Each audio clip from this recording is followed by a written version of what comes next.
Another episode of With the Chiefs. Wait. Man, I need more rest. I hope I've got your last name right there. It's a very good pronunciation. You should know better than that now, Donald. I know.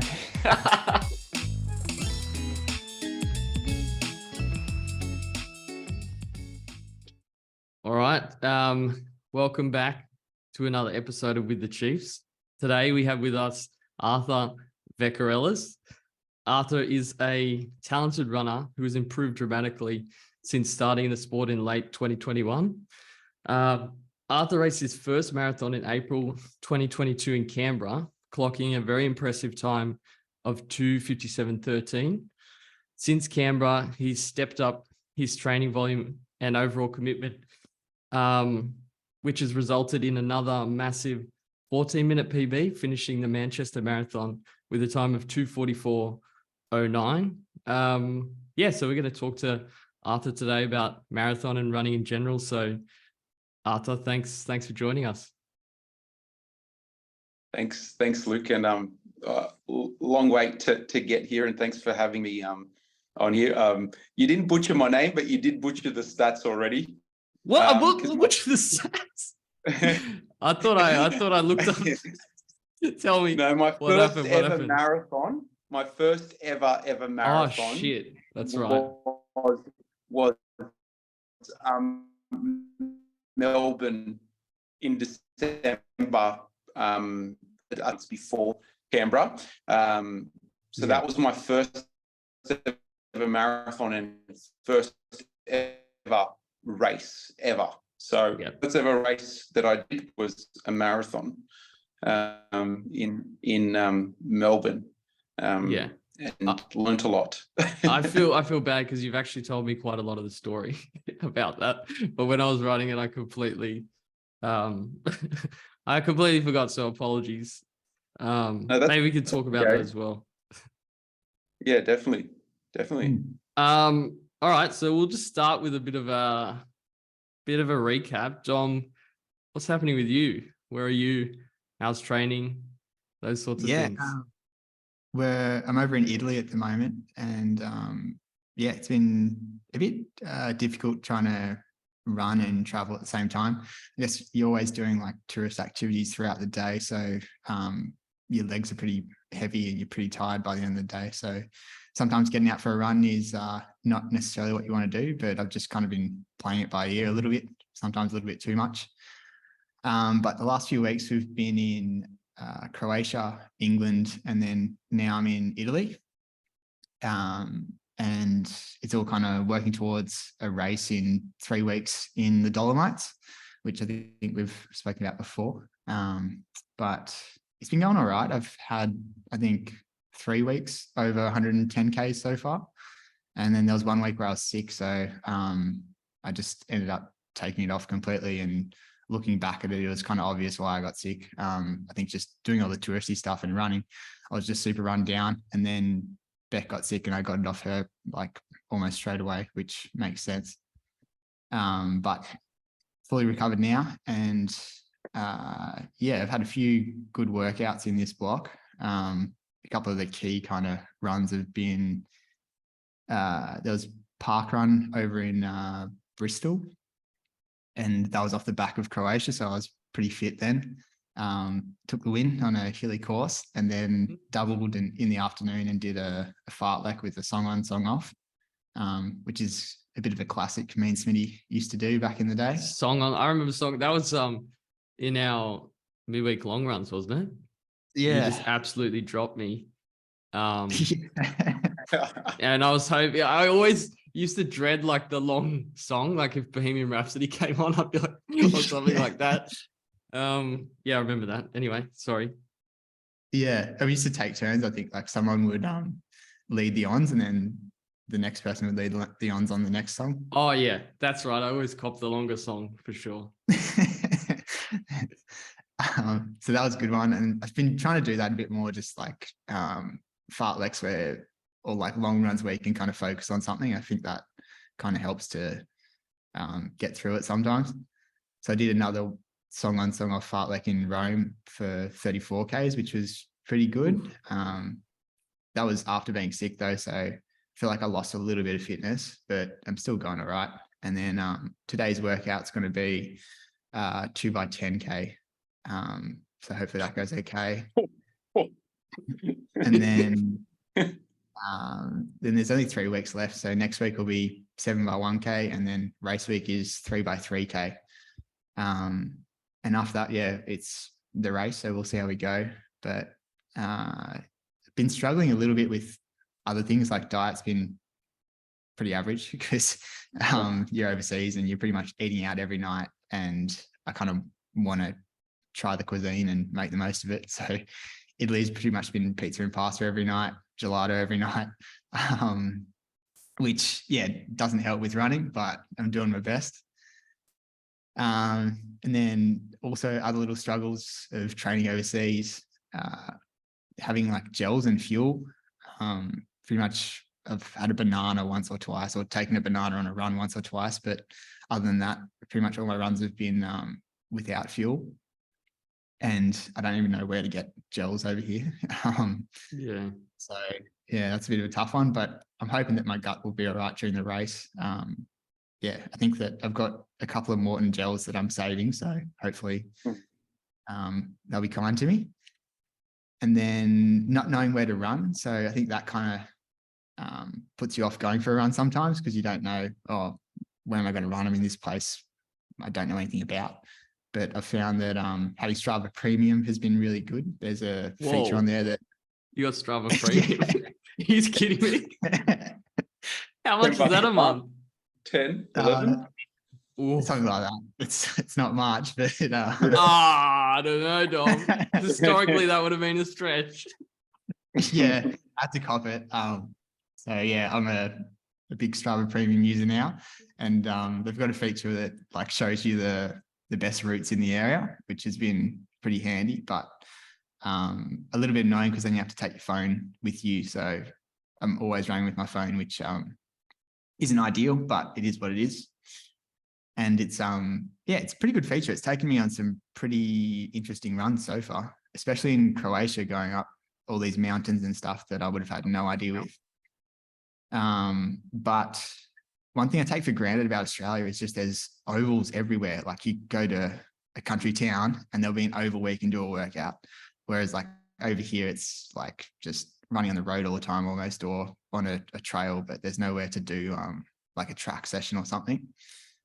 But yeah, that's pretty much where we're at. I think that, yeah, for this race, I probably won't be the fittest I've ever been, but should still be able to give it a good crack. And then after this, we'll start the Berlin lead up. And I think I might look at getting a coach for that, just to kind of keep me a bit more accountable. I think Arthur's taking athletes on pretty soon. Yeah. I'm coaching. Oh wow. I feel for them. Dom, what have been your highlights so far? I don't think we haven't caught up for like, I don't know, 2 weeks or so. What are the highlights of the trip so far? Yeah, really liked Croatia. That was awesome. Just going to all these different islands, we did like sail Croatia. So all the food and there's like a rough kind of timetable already sorted. And that just made it so easy. Like you could just go for a run and smash yourself, and then you know someone's going to look after you, and yeah, you don't have to worry about all these other little stuff when you're traveling. Like when we're on our own, we have to think about, okay, what are we going to do for the day and how are we going to get there, logistics, blah, blah, blah. Having all of that taken care of was really good. And then it allowed for some epic runs as well. And then surfing in Bristol, there's a wave pool. That was probably a highlight as well. It was, yeah, just like a unique kind of experience being in a wave pool. I think there's one in Melbourne as well, but yeah, it was still cool to do. I don't know if I'd do it again, but yeah, enjoyed that. And then, yeah, all the UK, just being down on the south coast in Cornwall along the beaches there was pretty cool. But I don't know, the UK people, they're a little bit kind of I don't know, boring or just didn't seem like the same kind of vibe as in Italy or Croatia. I think that Italy and Croatia are a little bit more relaxed and better to be a tourist in. But Rome was incredible. Also a big highlight. Like, just it's pretty inspiring seeing all of the ancient buildings and everything everywhere. Like, I didn't realize how close everything is together. Like, pretty much all the tourist attractions are within a couple of k's of each other. So easy to just walk around and get inspired. But yeah, that's probably the highlight so far. It's a good recap, Dom. I like that. I like that a lot. Arthur, how's your, maybe just give us a recap of how your week's gone so far. Yeah.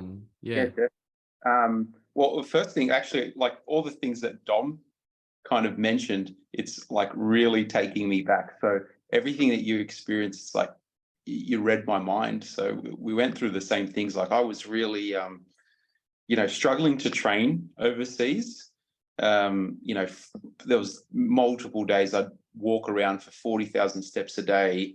The whole dieting or trying to stay healthy with eating, I definitely felt that, because you want to try everything. I went during Christmas or winter in Europe, and it was cold, and you just want to eat everything. It's just, you want everything warm, and they've got all these Christmas markets, and I've never traveled in winter before, ever in my life. So it was all completely new to me. And not knowing where to run, I had to carry my phone as well, which was quite interesting. I found this thing where I just kind of Googled, running routes in X location, and Under Armour, I think it was Under Armour, they've got like this kind of running route kind of app thing.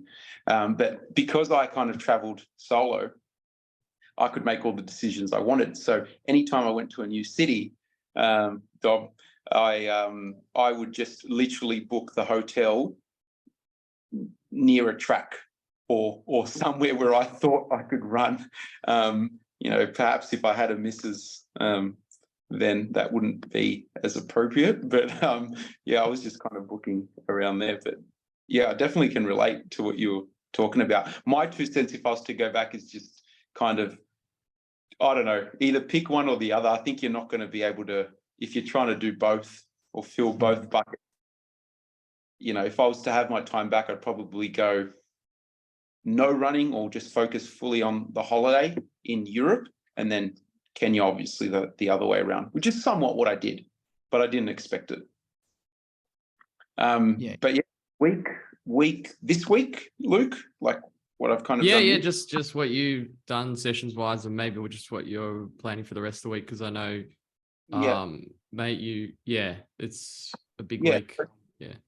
Yeah, definitely. So this week and my weeks are quite similar. I'm big on consistency for myself, because I just find once I get into routine, even with work and everything, it's just, I guess, easy to track progress, and easy to kind of just tick things over, and the body gets used to it, especially if you're throwing in higher mileage, let's just say. So Monday is normally an easy hour in the morning, and I've been doing this now since coming back for this is the 5th week, and or 6th week maybe, where I took some time off after my latest European stint in Manchester. But easy hour, don't really look at the time, and really kind of focusing on, I'll put quote unquote trails. So the only one near my house is the Centennial Trail. Before this year, I've actually never run it, and now I've run it like 2-3 times a week. I just think it's awesome. I personally just like to go solo on these ones. Just kind of something about being in nature. It reminds me of all the places I was running in Europe, especially in Switzerland. It was kind of like that, maybe. So easy hour on Monday, and then most likely, so with my doubles, I like to do a double at the end of the day for multiple reasons, and this can be personal, but I really enjoy it where it kind of just helps me have a hard line between distinguishing work is over. So my work is quite demanding in terms of speaking to clients. I'm just constantly on the phone, that kind of stuff. So when I run in the afternoon, a lot of the time it's to do with just kind of like a mental break, like this is work done kind of thing. Especially if you're working from home, it's very easy to just say, oh, one more thing, and you're stuck in front of the computer. So I kind of like to do that. If I come home from work, I literally just put on my jacket, gloves, just dress really warm. I prefer to do the doubles. It's easy. I don't know if this is a thing, but I found it easier to do a double when you're really warm, instead of just going out in a t-shirt and that kind of stuff. And it also helps me to focus on just keeping the pace controlled.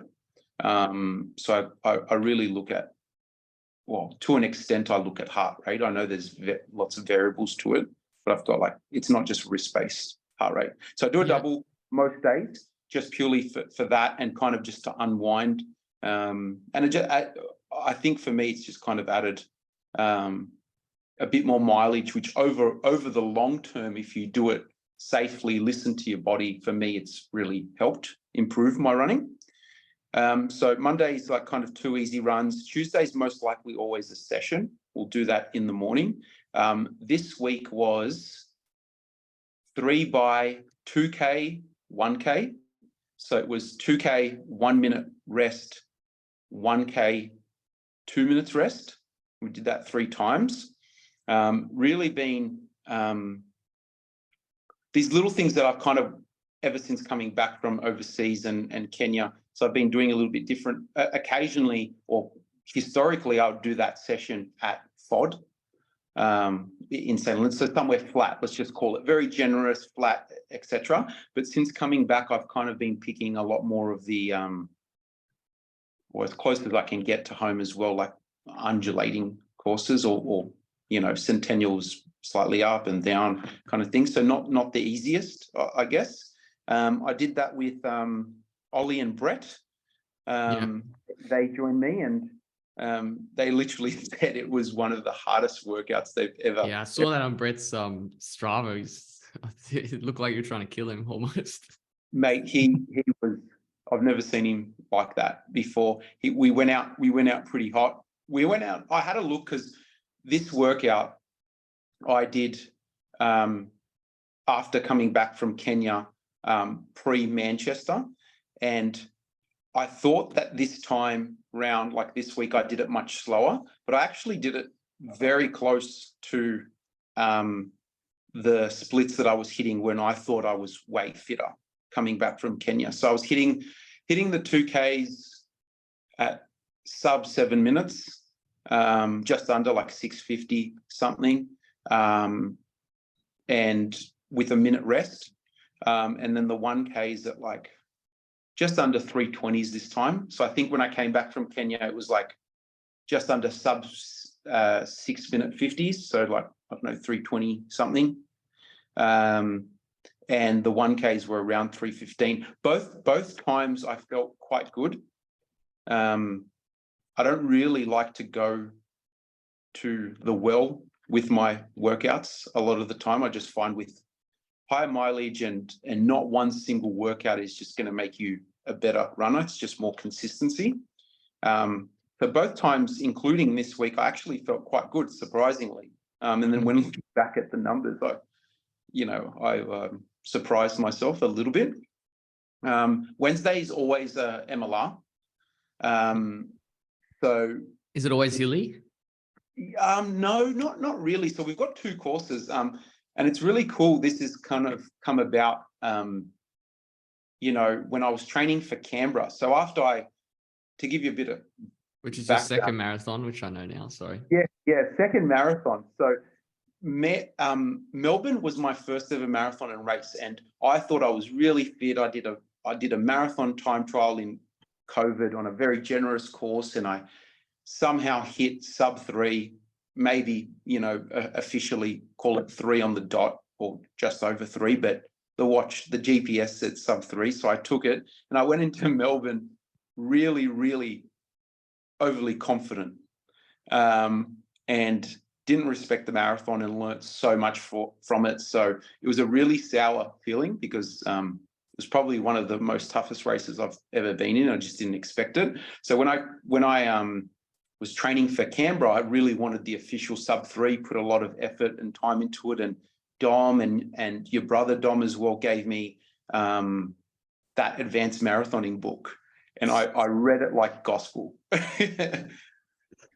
Yeah, it's always been a good one. Dom gave that to me as well. Yeah, and not to go off topic from the week, but the reason I'm kind of saying this is this is before I kind of knew anyone in Delta, anyone in running. I was still going out and going out clubbing on weekends and kind of drinking alcohol and that kind of stuff. So I wasn't taking running too serious. Then this is the start of 2022. I had stopped alcohol for a bit, but it was still a bit of going out, but a lot more focused than what I've always done. And I was running a lot by myself, and somehow through this type of training, I got really close with Ollie, Brett, and a few others around the eastern suburbs. And this Wednesday run just became a thing where we would meet at it used to be 5 a.m., which was really ridiculous because I had a ridiculous work schedule and those boys love super early. So we'd be running at 5 a.m.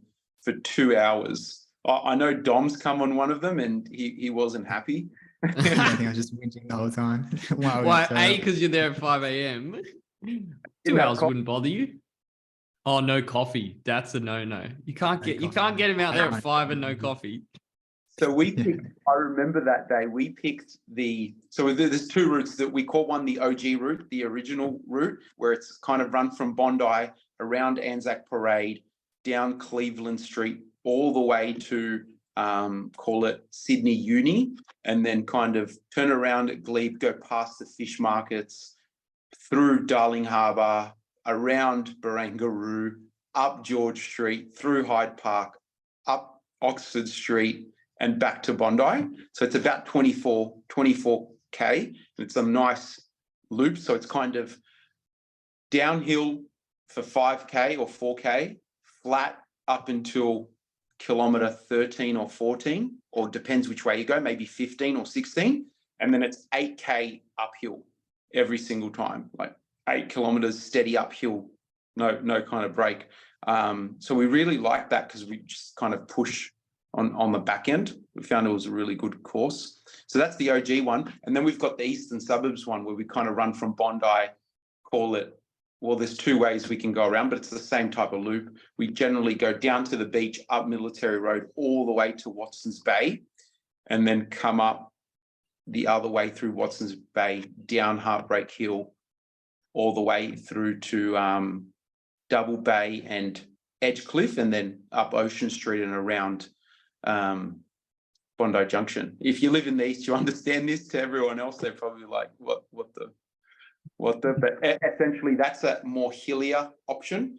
Or we do it the other way where we go up Heartbreak and up Watson's Bay Hill, which so a lot of elevation, like in a 24K run on that one, you'd get like 450 meters in elevation, but they're just really kind of pinchy hills. So that's how that started, and it's just carried on. And we've got actually a group chat, and every Tuesday we put out the stats for it. I've managed to move it to 5:30 a.m. now. Have to compromise with everyone, but it's that extra half an hour really helps me. So I did that, and then I'll again like an easy 30-minute double. And then Thursday is. I have a question on doubles because it's I'm just curious. Did you? For me personally, I feel a little bit like, I don't know if it's like dizzy or just really low energy when I do doubles. Was that the case for you when you started them, or you always felt pretty good doing a double in the evening? So I don't know what technically why you feel dizzy, but I would kind of put that down maybe to like a hypoglycemic state, not fueling or being low calories. So, and again, I could be wrong here, but for me, that did happen. But then when I started fueling a little bit better in the afternoon, before dinner. And it was as simple for me, it was as simple as, if I'm going to run at 6 p.m., for example, I would have maybe at 4:30, I'd have maybe a crumpet with honey, or just even a little bit of honey, or an apple, or just something. And then that's kind of stopped. I do notice that actually when I am very, very strict on my diet, I do notice that a little bit. For me, I think it's a fueling thing. Strict as in when you're cutting it close, or when you're, how do you mean? Like, for example, so I've occasionally I go into phases, not just training, but I'm also very vigilant with what I eat, and try to, I guess maybe a very touchy subject, but try to get to what I would consider what works best for me in terms of race weight. I definitely, so background for me is historically always been like, I spent many years in the gym, bodybuilding, got up to like 96, 97 kilos. And that's actually how I started running. It actually started as a health thing, where I literally could not run 1 to 2 kilometers. So one day I decided as a New Year's resolution to make it quite tangible. And I said, I'll run 1 to 2 kilometers every couple days a week. So I went to the gym, did it, got on the treadmill. And I remember that treadmill at the time had like a screen as you do, and it was like a track, and it kind of ticked along. And as one full loop finished, it was 5 kilometers. So I set that as my next goal, because I couldn't even run 5 kilometers. And thinking back on it now and trying to remember, I'm talking paces of like 8 minutes 30 a kilometer. Like that's how bad I couldn't run at all. So for me, it was kind of why I started running was a lot to do with like health reasons, started eating better.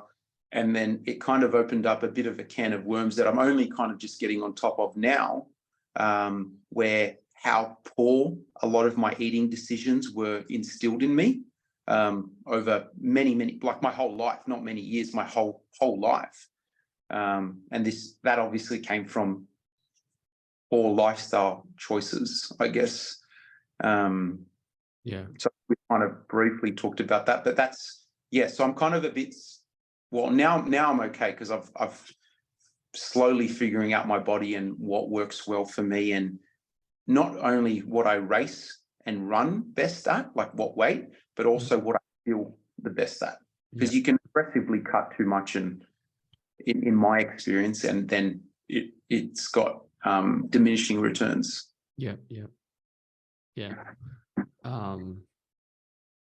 the doubles, so they've become kind of easier, and since coming back as well, just touching on the doubles, like in Kenya, what I've seen is, and when we get to Kenya, I guess I'll go in a lot more detail, but what I've seen is, I just couldn't believe it. Everyone there was doing 10K doubles. Like at first I thought that was crazy. And then I guess I kind of got into it, and then anything less than 10K or around 10K was like not even worth it almost. So now I'm obviously not doing that, and not really training for a marathon or anything. But it's just, like I said at the start, more mental as well. And it just really makes me feel good and shape the day at the end of it. That's good. I'd love to feel good about a double. Maybe I just haven't tried them enough. I don't know. Anyway. I for me, and a lot of this, like kind of like I mentioned at the start, my whole running week is routine based. So once I start, it's kind of just routine, and it's just everything just flows on. It's not that hard, to be honest. And I kind of just like getting out of the house. It's good after work, for sure. Like I can definitely relate to just being, especially if you're working from home, it's probably good to get out and just run's probably a good way to do that, for sure.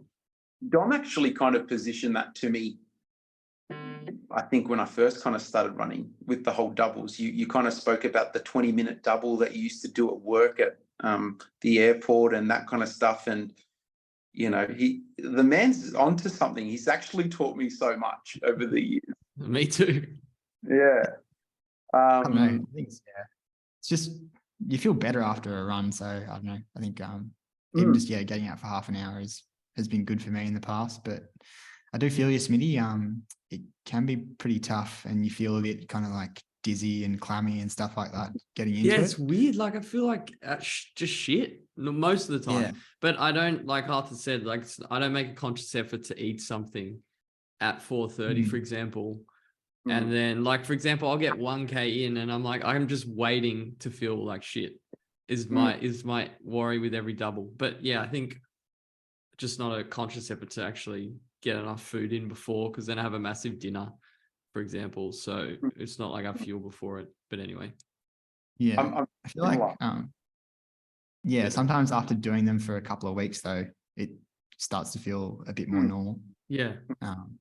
So yeah, I don't know. Maybe it's just one of those things. I guess it's similar to running. If you've never ran before and you start running, it takes like a month or so until you feel fit enough to even enjoy it. So it's probably just your I body wish we getting could used to it. replicate how good you feel in the morning, first thing running. Yeah, but that's probably not going to happen. But anyway, I'm sure I'll get more used to it. I just got to get off my ass. We know I haven't been running many Ks, but anyway, that's. I think it's got a lot to do with like what's helped me is where I live in Bondi. What hasn't helped me actually, first of all, is where I live in Bondi is like kind of on the top of it. So anywhere I want to run, I have to come back uphill if I need to come back home. So it's like really makes it mentally tough, especially when you just want to run easy. So a lot of the time I'll do a double where I'll run down towards the beach and around there, and then I use the double as kind of like 2 birds, 1 stone. So I'll do like my shopping or just some errand. I'll base the double around something else that I need to do in life, because I'm working like, 10 hours a day, and, I don't have a personal maid or an assistant to do all these life things for me. So I kind of use that as like a way to do a bit of shopping or pick up some groceries or dinner on the way back up or something like that. So I kind of use it as that. So that's a bit kind of motivating. So it's kind of like two tasks done, if you want to call it. And then switching up the route all the time. Well, I try to as much as possible. Yeah. I remember going for that session with you around, it's a nice run around your area, minus with a little bit of chaos with some cars in the morning. It's good around there. I'm doing that tomorrow, that exact session. Oh, really? It's a good session. I enjoyed it. Yeah. Same place. Oh, yeah. Good. Yeah. We'll see how we go. Me and you went pretty good. Yeah, that was good. You smoked me on the because we did the tempo. Do you want to just quickly say what the session is? Yeah. So it was 6 by 1 minute hills, jog back down, 4K tempo threshold, and then we added hills to the end of it. We did another 6 by 30 seconds. Tomorrow is going to be 6 by 1, 4K thresh, 6 by 1. Yeah, nice. By 1. We're going nice and early because I've got to actually be at a meeting at 7:30 in the morning. So I've got to be starting my run at 5:30 tomorrow. Nice. Yeah, I know, right? But hopefully that means less traffic, like what we experienced. Yeah. And then, what do your weekends look like? What's your weekend look like? Yeah, so that's tomorrow. And then Saturday will be very, very easy. Sunday is normally after like a week like this, for example, it's a typical week session, Tuesday, Friday. Sunday is normally 2 hours running.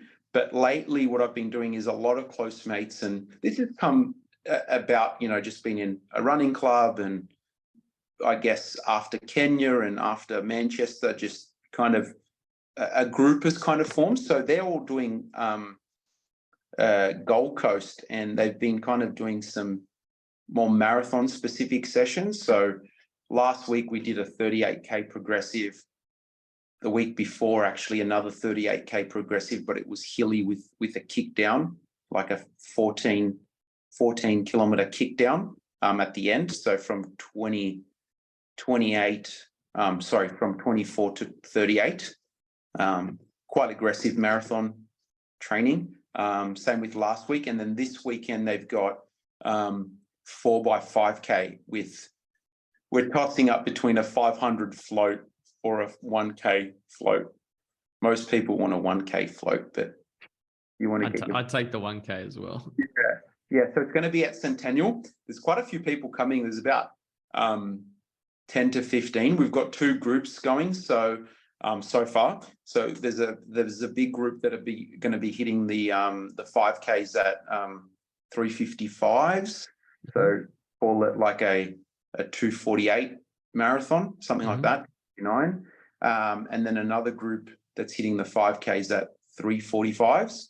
So a 240 marathon. So that will probably be the last harder one. I didn't mention actually, but I'm so who sets my schedule is actually Andy Buchanan. So he's my coach.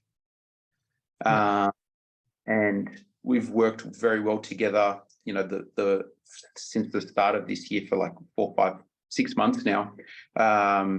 He really helped me through Kenya, gave me some very good advice, and he was making my schedule while I was there and still makes my schedule.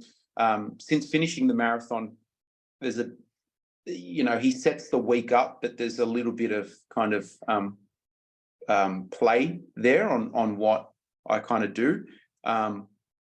Specifically, I know, and I agree with him, you know, the big marathon sessions are not ideal for me. And this weekend, you know, if I do join in for some of it or whatever, it's probably going to be the last one. Whereas going forward, I'm going to be a bit more specific, because if I'm doing, you know, half marathon or 10K stuff during the week or 5K stuff, it doesn't make sense to do these big 35+K runs with marathon specific paces. But it's more so for me, it's more so just the community. And I don't really want to take running too serious this year in the form of racing all the time. You won't see me race much this year. I'll be very specific with my A races. I'm targeting the Sydney half, which just got announced. I think it's September or September the 3rd. It's, you know, that half, that's the one where Sydney 10 is, but it's the half. I'll aim for something like, or dare I say, sub 75. Oh yeah. For that. That will be, you know, with Andy's help, and we'll assess and, you know, see where my fitness is at. If not, then maybe we'll aim for that at the end of the year. But I can definitely feel like a time like that is very achievable this year for me. So that's pretty much like my week. So bit of leeway now, but it will be a little bit more focused. And I know it's not ideal doing all these marathon sessions on the weekend. Yeah, you probably want to be doing a marathon. That's for sure. Well, so many people have like told me to enter Gold Coast, because, like, for example, with Pete Brown a few weeks ago, he had 3x7K. And I did that whole workout with him at 240 marathon pace. I mean, these people that are asking you are kind of making a case for it. And I wasn't feeling as fit as I'm feeling now. So we hit those at, like, I think the first 7K at Centennial, we went 3:48 average. And then the second one was like sub 3:45, the 7K. And the last one was like 3:48s as well. Something like that, 3:46. He smoked me on the last one though. I let him loose. Pete's super. Pete seems to be super fit at the moment as well. He seems to put a lot of. I think he's nailed. He's nailed like lots of his long runs, and I just noticed that FOD on Tuesdays he's been sort of flying around pretty comfortable, still looking fast as well. But doing the 38K. So, I mentioned those runs. He was doing them with us. He's part of that group. Yeah. No, it's good. So you obviously you're not gonna race. We've just been through this. But Not much. Just be Yeah. specific. And don't get me wrong. Like, for example, there's fun runs. I'll call it like City to Surf and that kind of stuff, and Sutherland Surf that I'll enter, but it's not going to be an A race. For me, I found, again, being very new to running. Last year, call it, was my first proper year of running. So first race in December 2021, 2022, I really kind of picked up the training, followed a schedule, found delta, found routine. But the second half of the year, I found that I wasn't improving as much as I would have liked. And I really put that down to, because it was my first year of running, I signed up to everything. Like every race that there was, I signed up to it. Yep. And it just kind of meant, if there was a race in a week's time, it was,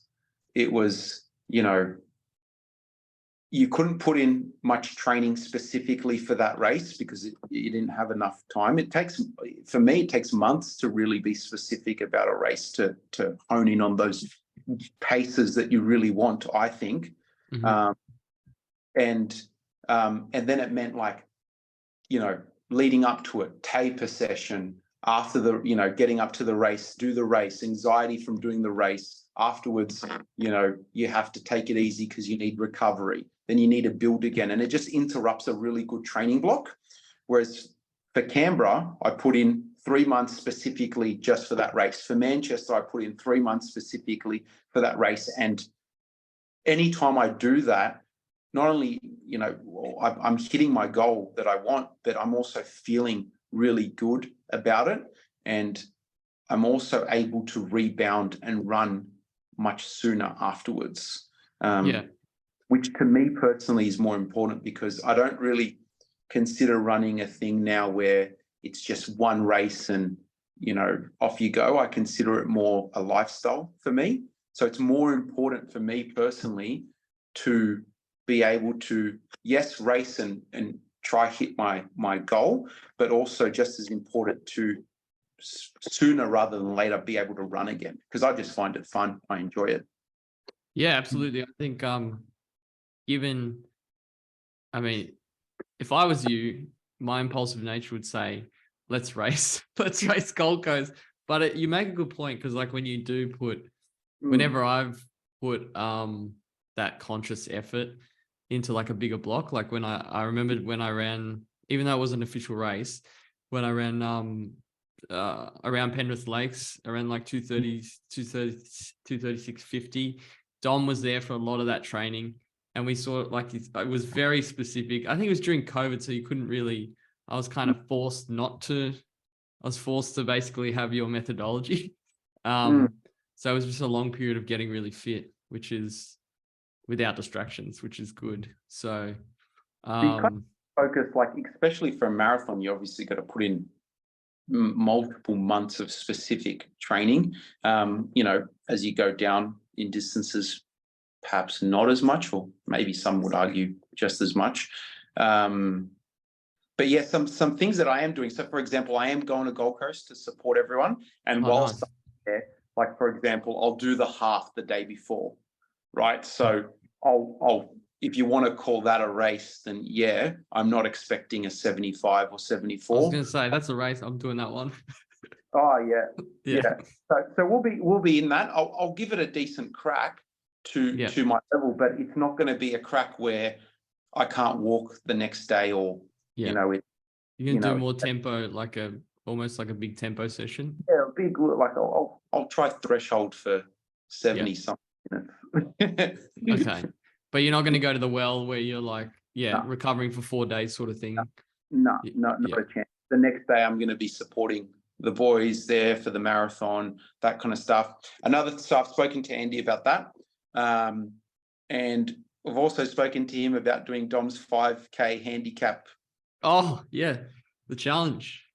So we've got that kind of penciled in for not this week, like right, we've got till the end of June. So like kind of right at the end, just before Gold Coast, actually. Yeah. You okay. do it a week before. You want to? Oh, I'm thinking about doing it a week before even. I don't know. I don't know. Where are you? Where are you going to do that, Arthur? I don't know yet, to be Okay. honest. All right. Where- We'll get to that when we get to it. Sylvania?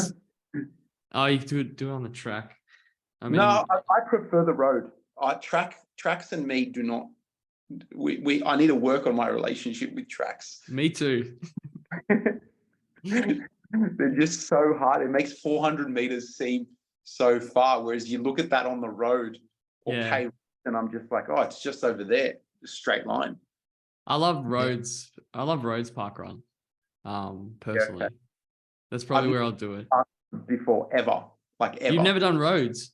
I've never done a park run. Oh, you've never done a park. Okay. Roads is a good one for your first one. It's quick. Yeah.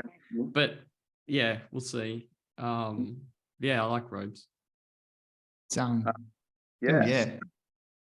No one's put any submissions in yet, so There's a lot of talk about it. Like Adrian's always talking about it. I'm trying to get my brother to do it as well. Can you add my brother last minute? He's just started running. I was going to talk about sure that. thing. Yeah, he just dropped. He was running 5:30s this week actually, which is good. He just stopped smoking as well. I think it's been like 4 weeks since he's had a cigarette. So it's really encouraging to see him. Especially, I forced him to get on Strava as well. I was like, you have to get on Strava. Anyway, that's a side note. I'll be following him. Hopefully he can put a 5K time in. Yeah, I think a few people are going down to the track tonight, I think. To throw I saw down that 5Ks. Facebook. Yeah. Yeah. There might be something chase when you guys do your runs. Yeah. Well, I kind of delayed it a little bit because I just want to. I think maybe a lot of people are just trying to cram some fitness in, or Yeah, it's always like that. Yeah. So I'm like, I'm not going to do it first, or I'm just going to do it right at the end, hopefully, and just give it a good crack, all or nothing. Yeah. Good strategy. You gave me a decent handicap, like 1725. You revised it, and like, I don't know. I might surprise myself. I don't know if I could even run that, to be honest, at the moment. Just not thinking. Oh, here we go. Yeah. Here we go. I'm going 1655. For me, 50, yeah, that's my guess. Yeah. Sub 1650 will be a PB, which I ran as a time trial in the marathon block. Yeah. Well, it depends where you do it. Like with 5K, there's so much variation. Like you can. I'll pick a very friendly course, that's for sure. I'm not going to go and do it at North Head or something. Yeah. No, I just know I've run so much. When I thought I was fit, like there's still so much variation in my 5K time where I'm like, if I base it off my half time or something, or even 10K, you're like, okay, pop it in the mystical calculator, and I'm just nowhere near it. So, or then sometimes you way overachieve. It's never like somewhere in the middle. I don't know. But come to tomorrow's session then. No, I'm going to FOD tomorrow. Gonna do a yo-yo session. Did I speak about this? Picking, the easy courses, or how generous FOD's GPS is. Oh my god! Well, it said I ran 3:17 pace on my. It's literally worse than, for my watch. It's worse than 10 seconds per K. Yeah. Like, I definitely won't be racing my 5K there. That's for sure. Or I should, but I couldn't get away with it. That's why. Yeah, it wouldn't be counted. No, Rhodes Park Run, official. I should disguise the FOD activities in the warm up, so it doesn't, because it's like with the warm up and cool down, because it's just like, this is not. I don't need this false confidence boost. Should I go through my? I'll just go over my week briefly, and then I guess we'll dive in a little bit more. Did you want to cover anything else for your training week? I think you were talking about Sunday, or You've covered Yeah, everything off. Sunday would be that. I guess for as well, the only other thing that I kind of really add to my training week as well that I found benefit, and again, this falls down to a routine. So every morning when I finish a run, I either finish a run at my house or I finish the session and then I drive home and it's close. But I do about 6 minutes worth of abs. All right. Okay. Every single day except for Sunday after the long run. And that's something that I kind of just picked up on in Kenya when I was kind of, really doing, you put it off because it's like, oh, you're tired from the run and life and everything. And just, no one really wants to do core work. So I would do it maybe like once or twice a week, like maybe a longer session, like 15, 20 minutes. And then a few of the guys there were just like, no, do abs every day. And I'm like, oh, like, what do you mean every day? But they're like, no, just do like 3 sets of 2 minutes. So that's really what I do. Or sometimes when I can't be bothered, just 3 sets of 1:30. So like crunches, bicycles, kind of that twist one, like all these 5 different exercises in 1:30. And it really burns. It still burns now. And I do that every single day. And I found quite a bit of benefit there. So kind of just ticks off that kind of strength work. And I also do occasionally, I've been a bit slack with this, but I've just got a resistance band where I do some accessory glute work, just very light, 5 sets of 5 on each side. And touch wood, I found that that's prevented a lot of niggly knee injuries. Mm-hmm. So I guess that's kind of that adds to the week of what I do. And the ab stuff, is it like, you notice anything from stability or I don't know, what do you sort of notice from that? Yeah, so with the combining the abs and the glutes, I've kind of, besides from the whole injury thing, I've noticed better breathing, better form when running faster, better knee drive, I think, when running faster. Mm-hmm. I did, when I came back, and again, this is a time thing and depends how serious you want to take running or anything, but I did do a little bit of plyometrics, which I found really helped, I think. So I just go to the park across the road. I'm fortunate enough to live in front of a park, and I just kind of made it up. I just kind of YouTubed it, and really it's just jumping stuff. Yeah. But that kind of felt good, and I felt a lot more powerful in my stride, especially when doing intervals. Thought about that actually on Tuesday when I was doing the 2K, 1K, because over time, I think very recently my stride has changed for the better, as well as kind of like the way I kind of carry my upper body and arm swing. So really just kind of focusing on, this is another topic as well, but just energy efficiency whilst running. Yeah, lots to talk about. No, that's good. Oh, mate, we still there's lots to talk about for sure. Yeah. Okay, I'll just quickly go over my training week. So Monday I just did sort of easy. Tuesday for me at the moment has been at Gore Hill with the Delta crew. So we did a moose fartlek, which I always forget what it is. I think it's 3 minutes. 3 minutes. Oh, yeah, 3-1 with a float.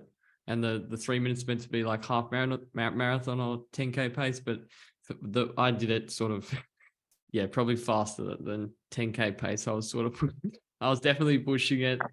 It was good. It was good. You definitely can't look at, especially my watch, anything for paces. I sort of just definitely have to just go on feel, and sort of gauge the efforts and try not to go, depending on what it is. I just tried not to go too much. It was just a little bit slower than 1K reps, for example. I did the 3 minutes and then the 1 minute's faster. But that was a good session. It's 30 minutes of work, I think. And then I just did an 8-minute tempo off the back of that, which was solid. So one thing I've noticed is My fitness is slowly coming back in the right direction with a little bit more consistency, even though I have been a bit sloppy overall with just volume. But I noticed like maybe a month or so ago, towards the end of the sessions, I was starting to really like feel it, and aerobically I was sort of falling off. I haven't been feeling that the last 2 weeks, which is good. Yeah, but those sessions are always fun. And then Wednesday we did a 75 minutes. Can you call that a MLR, Arthur? Is that an MLR in your book? That's 17K. You don't want to know my opinion, mate. So that's a no. That's a no. Well, it depends. Like, how many Ks did you cover in that 75? Well, I don't know. The 17. But yeah, it's more than my 60. Dom, what do you reckon? Over 16 Ks is a long run. Yes. A medium. Yes. Yeah. Okay. Is that like in the book of advanced marathoning? Because in the book, 24 Ks is a medium long run. And that's how I got fit, I reckon, is where I was following that to a T ages ago. But I'm for a confidence booster within myself, I'm going to call it an MLR. And then Thursday, which is today, meant to do a session, but we moved it. Tobias wasn't free, so we moved it to tomorrow. So I just did easy, 60 minutes, real easy today. And then tomorrow we'll do a yo-yo, 7 minutes, 28 minutes total, with like 7 minutes half marathon and 7 minutes probably marathon, or around there, around Gore Hill again. I won't be looking at the GPS, it'll be on field, don't worry. And then sort of Saturday will just be easy, and then Sunday we're actually going to do the half marathon around the bay, which will be interesting. I know Matt Gore is going to be doing a session, so he'll be doing like his last bit of marathon work. I think there's 2 more workouts before Gold Coast, so I'll try and be hanging on for a little bit. And I know Chris Gatt's also going to do something.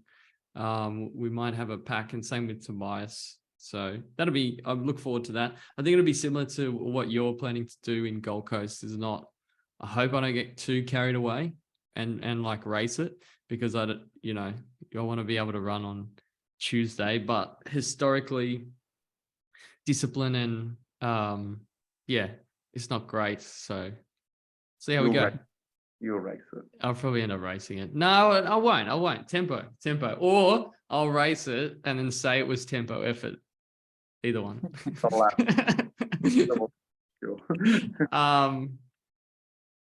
overall training, one thing I've noticed is like, it's probably one of this training block has not been fantastic. That's for sure. It's obviously, I just haven't had the same level of commitment. I know when we were training earlier on, Arthur, I was sort of saying I'm all over the place, and you were encouraging me to, because I have to have more consistency and stuff like that. But I find like I go in waves. But last year, when I was getting coached by Sally, it's just very different when you have the accountability of a coach.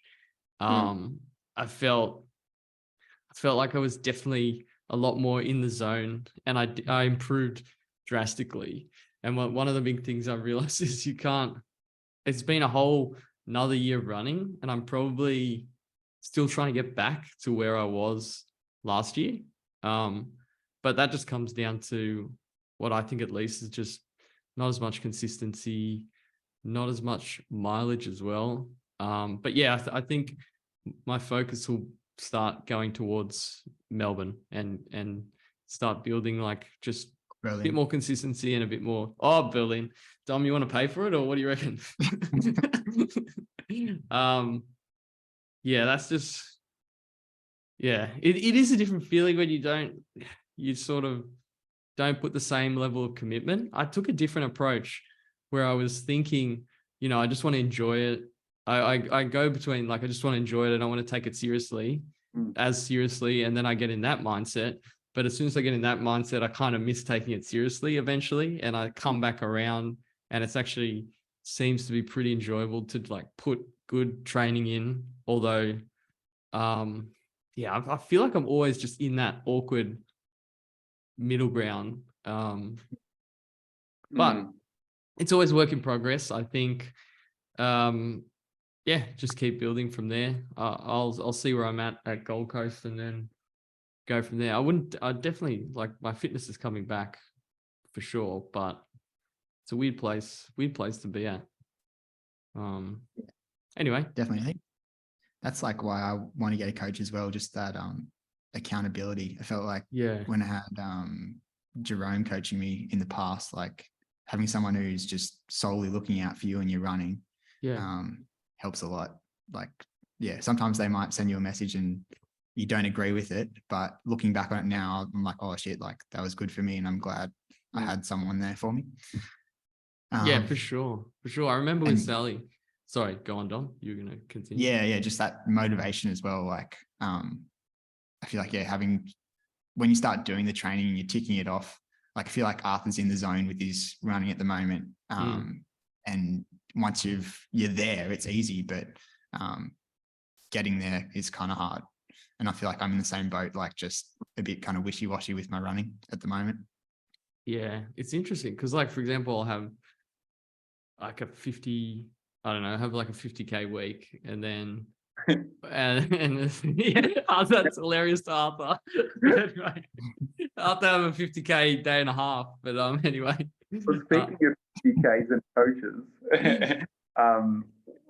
recently you probably saw you did the same thing, but I did. It was a mistake on my. Well, not a mistake. I'll talk about that in a separate thing. It was good, but I went and whacked 50K on a Sunday, and casually. We did it in the mountains, the Blue Mountains with Matt Gore, and I put my hand up. It's definitely not the right thing to do, but that whole accountability thing, I definitely got a message about it from my coach. Oh yeah, you would, for sure. And he's right. He's definitely right, but I don't know. I just got carried away, and it was my first ever 50K, and it felt bloody good, except for the last 5K or so, or 4K. Matt Gore took me down the biggest hill I've ever been down, and I thought we were going to loop around, and he's like, "No, we're turning around and running back up it." And I couldn't even. I could barely walk up this thing. It was that steep. At 47, I remember looking at my watch. I'm like, "What have you done?" He's such a machine as well. He's just be in absolute no man's land with Matt Gore out there, that's for sure. But but how did you pull up after that? Because like you've had obviously got a lot more miles in like that. Some weeks I've been running at just over 50K, so absolutely crushed me. But how'd you pull up? Surprisingly, and maybe contrary to popular belief, quite okay. I went back to running the very next day. It wasn't too much muscle soreness. There was a little bit of that, but it was just a little bit more fatigue in the legs. And I mean, so like kind of, the next day, Monday, when I ran, I was no power in my legs. But aside from it, like physically to the body and the muscles, like when I do big runs like that, like even when I do a big marathon session or put together a big week, or solid blocks like the 3x7 that I did with Pete, we covered like 36K in that day. And I get Monday, Tuesday, like Monday for me, I cannot get out of bed. Like I cannot wake up early. So it's just really for the sleep on Monday. And then Monday evening and Tuesday, I'm like starving. Okay. Body just is demanding fuel on those 2 days. And I found that if you kind of give it, well, for me, if I give it the fuel, it kind of is craving, let's just say, but in a more healthy manner. So I'm not like before. I used to be so hungry and I'd be like, oh, I've ran 20K or 30K and go smash 10 donuts kind of thing. Whereas now I'll eat something, a lot more of it, but something a lot more nutritious. Yeah. Yeah. You can have your desserts. Like you'll never not see me eat desserts. Yeah. That's one of the joys of it's one of the joys of running, isn't it? Being able to Sure. at least get all those calories in and not feel Yeah. too guilty about it. But yeah, for the 50K for me, I couldn't walk. I couldn't run for 4 days. Like I was still on the 3 days after. I was still like not looking at stairs in a good way. So very different scenario. But I think that just comes down to just the sheer volume in your legs. Like you've been running a lot and doing lots of longer runs as well. So kind of makes sense for sure. Mm. And if you thought I was okay, you should have seen Matt. Matt did that like blinking an eye. Yeah. That was That's nothing. true. That's nothing. Yeah, Can last bathroom? what's that? Can we? Is there such things as pauses in here? Yeah, Can I- we can pause it. Yeah, go Absolutely. ahead. Yeah, sure thing. Yeah. Give me 2 on. seconds. Just 2 seconds. Yep, no worries. And We're back. Hang we're on. back. Hang on. Did I pause it? Are we recording? No, we're No, still recording. I recording. didn't pause it. Good. We're just talking about, how do you say the Bay Run race, Dom? Shri I've got no idea. Shimon. I think you have, I don't know. I'm not going to try. But last time, we've done that before, haven't we, Dom? We did the 7K. Yeah, 7K. Did the 7K. I mean, it's the Bay Run. You know, I've been there quite a few times. Yeah. So it's at 8 o'clock as well. I wonder how busy it's going to be. Yeah, Mate, geez. that's like your perfect race. The Bay Run, Mate, I know. AM start. Come on. I'm an early riser, Arthur. I don't know what you're talking about. I know. Not really. Well, Yeah. yeah, not like MLR 5 a.m. sort of early riser. Yeah. Even I'm off that. So Yeah, like I'm 6:30. You do all your runs in the start. morning. Yeah. Do all my runs in the morning. But yeah, lucky to work from home. That's for sure. If I had to go in the office. sucks waking up that early, but once I'm like kind of in it, I actually much prefer it than say a bit of a later one. It's just getting in it. Yeah. But with the group, it's so fun. Like I literally see it as like a social. Yeah. On Yeah, for sure. That's why. Yeah, Tuesdays is so much fun as well. I look forward to that session more than anything. It's just because I don't even know what the session's going to be, but I don't think that's the point for a lot of it. So anyway, we will move on to different ground. One thing I wanted to cover off is you've already sort of talked a little bit about when you started getting into running, but so you started just jogging around a little bit. So how did your progression sort of start? I guess very basically it was just that I set some goals, some New Year goals, but not the typical, I'm going to lose weight or I'm going to get fit. Like I set up 5 different kind of areas in my life, and then under those specific areas, I set two or three like small kind of achievable goals, or what I thought was achievable. And in the health bucket, I had run 1 to 2 kilometers 1 to 2 times a week. Like that's it. So I was really into gym for many years. Like, so going up into high school, I was always like the skinnier kind of guy, and same with my sister. And no matter what I ate, and I ate very, very unhealthy, I could not gain any weight at all. So kind of going through that, you growing up as a teenager, you want to put on some size and not be so, I guess, scrawny is how I felt. So I really got into gym, and I guess that also really instilled in me really poor eating behaviors and not intuitive with my eating. So kind of just eating for the sake of it instead of eating when you're actually hungry or need to fuel, and just really poor habits that I'm kind of only breaking now.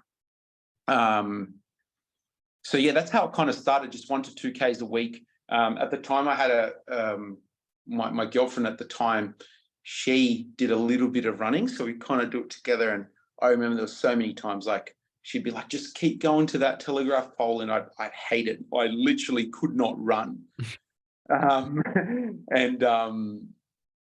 Yeah, then I did the 5K thing on the treadmill, as I mentioned before. So I achieved that. And I remember like the treadmill was like drenched in sweat. And it was like, I did it in 5K in over 30 something minutes. And then, I still was going out, I improved my eating a little bit, but not too much. Kind of went from like 96 kilos to like maybe 85 quite quick. And funny you speak of the Bay Run, but the Bay Run is where I set to do my first half marathon kind of thing. So like, well, it wasn't even an official half marathon because I did 3 laps. So it wasn't even 21K. It was like, well, just 21K. But I did that. I remember doing it in, I don't know the exact time.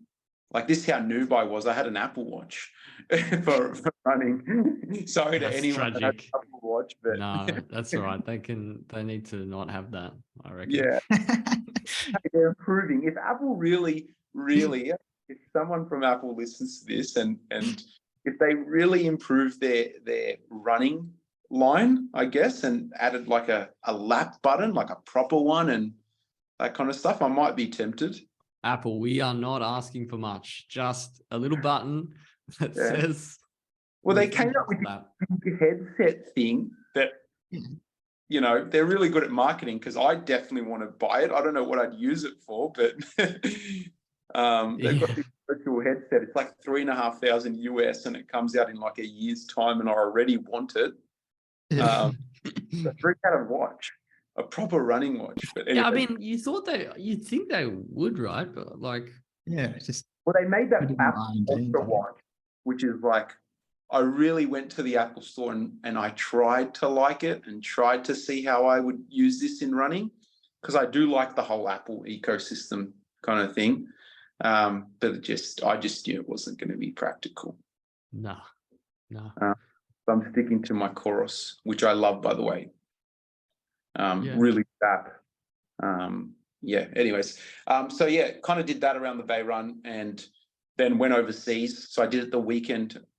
I went overseas and then kind of let go of running and didn't really pick it up till mid or end of 2021, where I was just running just around here. I was living in Bondi, and at the time my roommate was with me, and we would run and then smash pizza together every night. So it didn't really make sense, but we're just kind of just doing it. And got into a bit of cycling as well, which helped with my weight coming down and the base fitness. So started feeling good with that, and that's how it kind of led into it. And I wanted to do a half marathon time trial. So this is now, this is COVID now. So nothing was around. And I just kind of ran around training for that. I would run very late because I was going out most nights. So I'd run at like maybe 10, 11 a.m. And it was just really, really hot, which ended up working to my advantage because I didn't know anything about heat training and still don't really know much about it. But I think it really helped with the fitness. And long story short, I ended up doing a half marathon time trial, again on a very generous course.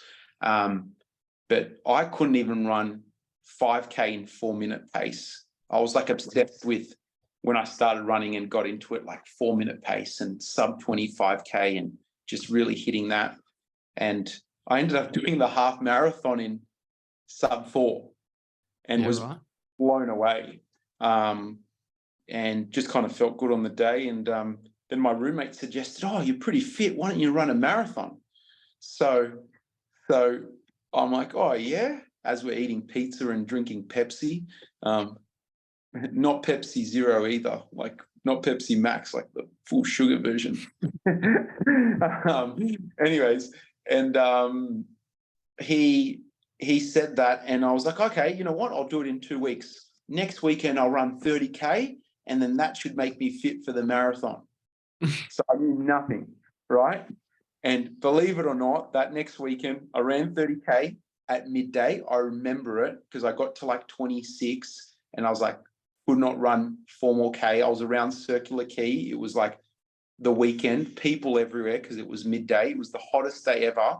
And I'm like shirt off, sweating. So I remember it very like it was kind of yesterday, and I did it.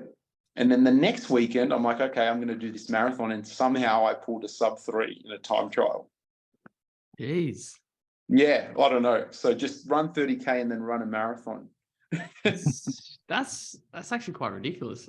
I remember when I first started doing, you forget when you first start how crazy long runs are.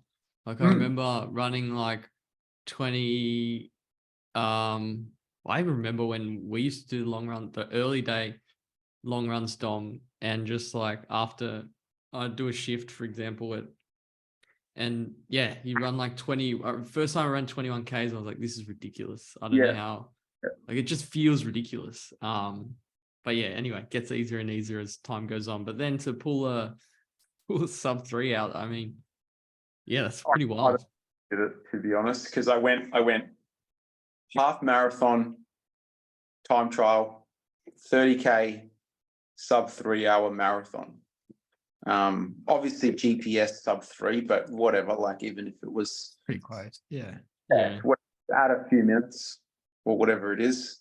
So I kind of did that, and had a bit of a group going then. So I kind of ran the first 27K solo. And then some guys met me for the last, I don't know, call it 14, 13K, something like that, or 15K.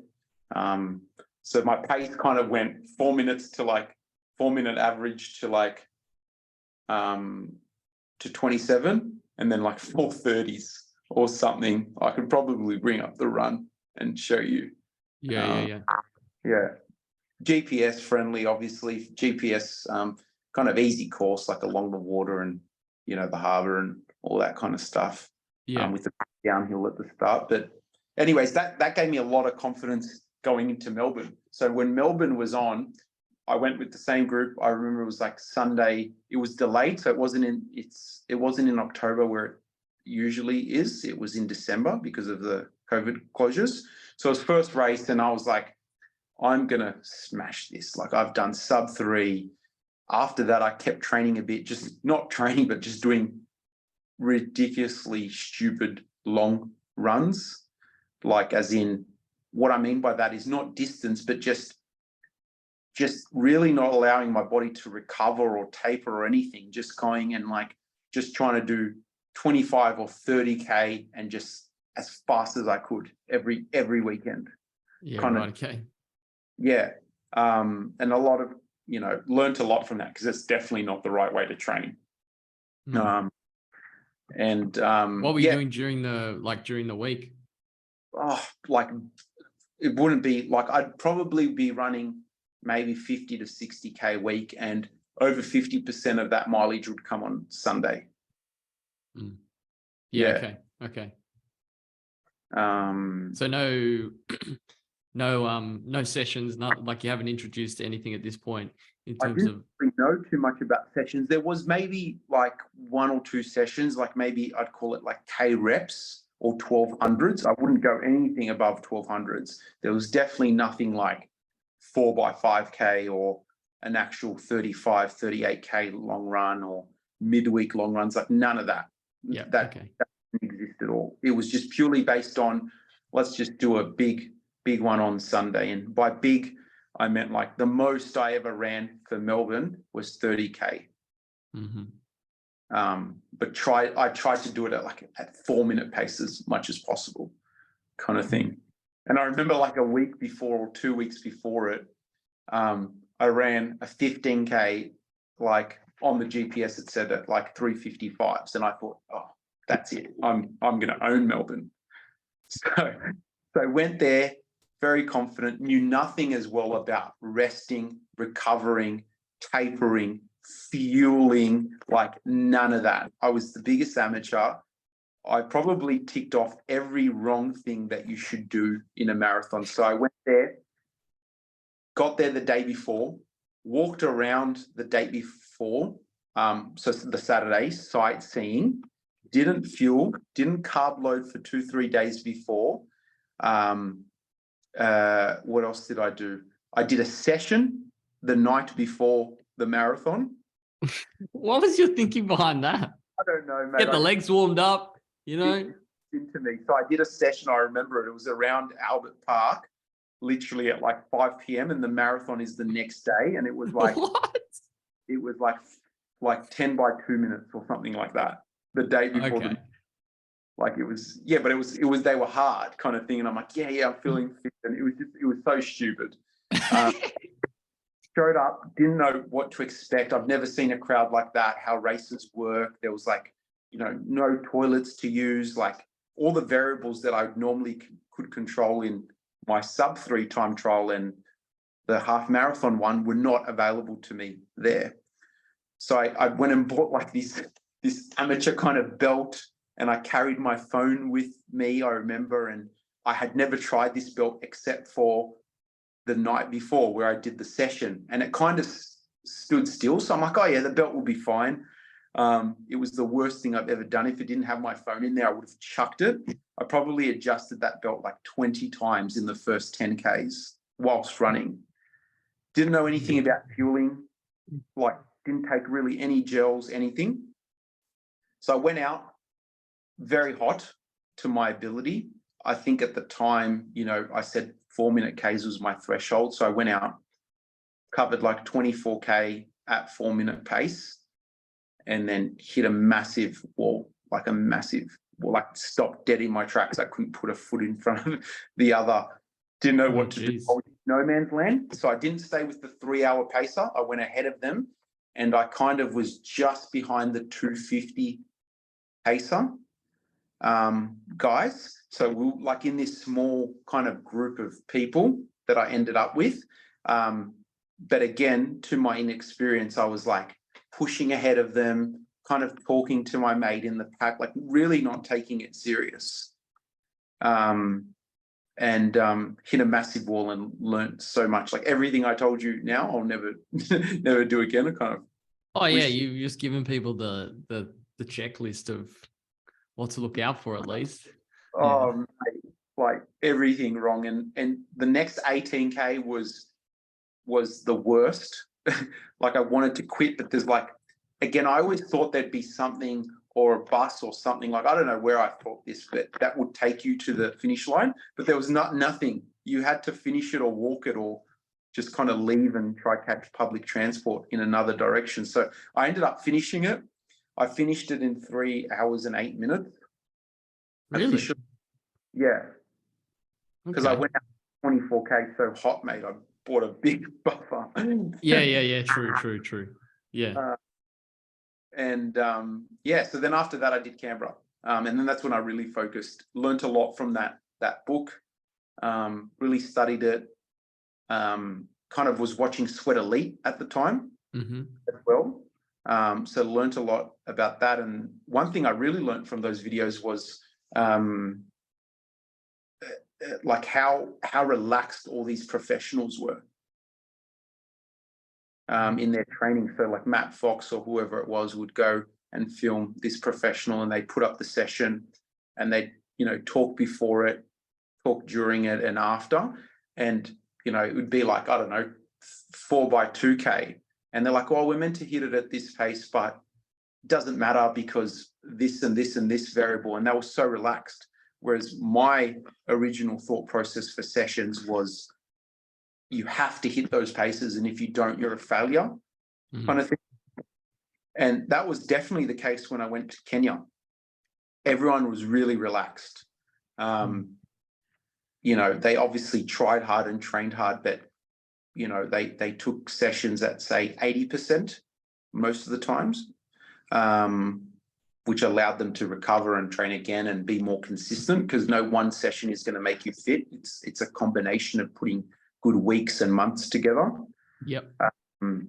And yeah, they were quite relaxed on it. So I've just been really taking that approach, especially this year and whilst in Kenya. And so you've gone from like obviously making not having too much structure, doing the Melbourne Marathon, then what did you take away from, so you pretty much, did you just like copy the book and the program essentially? Yeah, so with Canberra, I pretty much really followed that plan. So in that kind of book, there was like similar plan, but it was based on how many Ks you wanted to do a week. So at the time, I strived for the 105 or 110 kilometer a week plan, and that was each week. It wasn't every week like that. It spoke about like mesocycles, so I learned all about that, and really focusing on it. And at the time, still, I had no one to run with, so a lot of the times, I was blown away. I when the plan told me to run 24 Ks on a Wednesday morning or on a Wednesday, I was like, that's ridiculous. But I did it, and it's very specific. So what I found with marathons and kind of implementing it with a lot of the guys that I'm training with now, including Pete, is you can do your long runs, but the book really talks about how you need to be specific to your goal and your ability. So for example, yes, occasionally you can go out there and run, if it said run 24 Ks on a Wednesday, just go and run it, at a very slow pace, 5:30s or whatever it is. But you can't do that all the time. So it spoke about progressive medium long runs and progressive long runs quite a bit, which I found very interesting and a lot harder to do. So for example, you start a long run at 20% slower than your goal pace, and then you finish it 10% slower than your goal pace. So for example, for Canberra, my goal pace was 4:15s, 3 hours. I would start 20% slower is about 4:50s, 4-minute 50 Ks. And then the last 8 Ks of the 24K run, I would try to get down to like 4:30 something, right?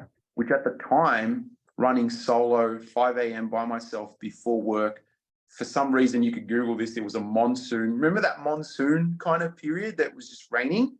It was during that time. Every single morning, I would be in the rain running like by myself because I had no group. Yeah. And it was really hard, and it was boring training, but it bloody worked, and it got me the fittest I've ever been. And I still apply a lot of those principles now, much easier with a group. The book really talks about, and I can personally vouch for this with my limited experience, how those long runs really help improve you for a marathon. I'm speaking specifically for a marathon here. But, the fatigue and that builds up in your legs, especially in the latter stages, really I found to overcome by doing these specific long runs where they're not, the book had paces in long runs occasionally, but not too much. It was a lot of this, and it spoke about how tough it was, because I would see at this stage, by the end of it, just before Canberra, I had met Delta, and I saw that they were doing all these fancy sessions, and naturally you're like, oh, I want to do that. I want to do 4-minute, 2-minute, whatever it is, right?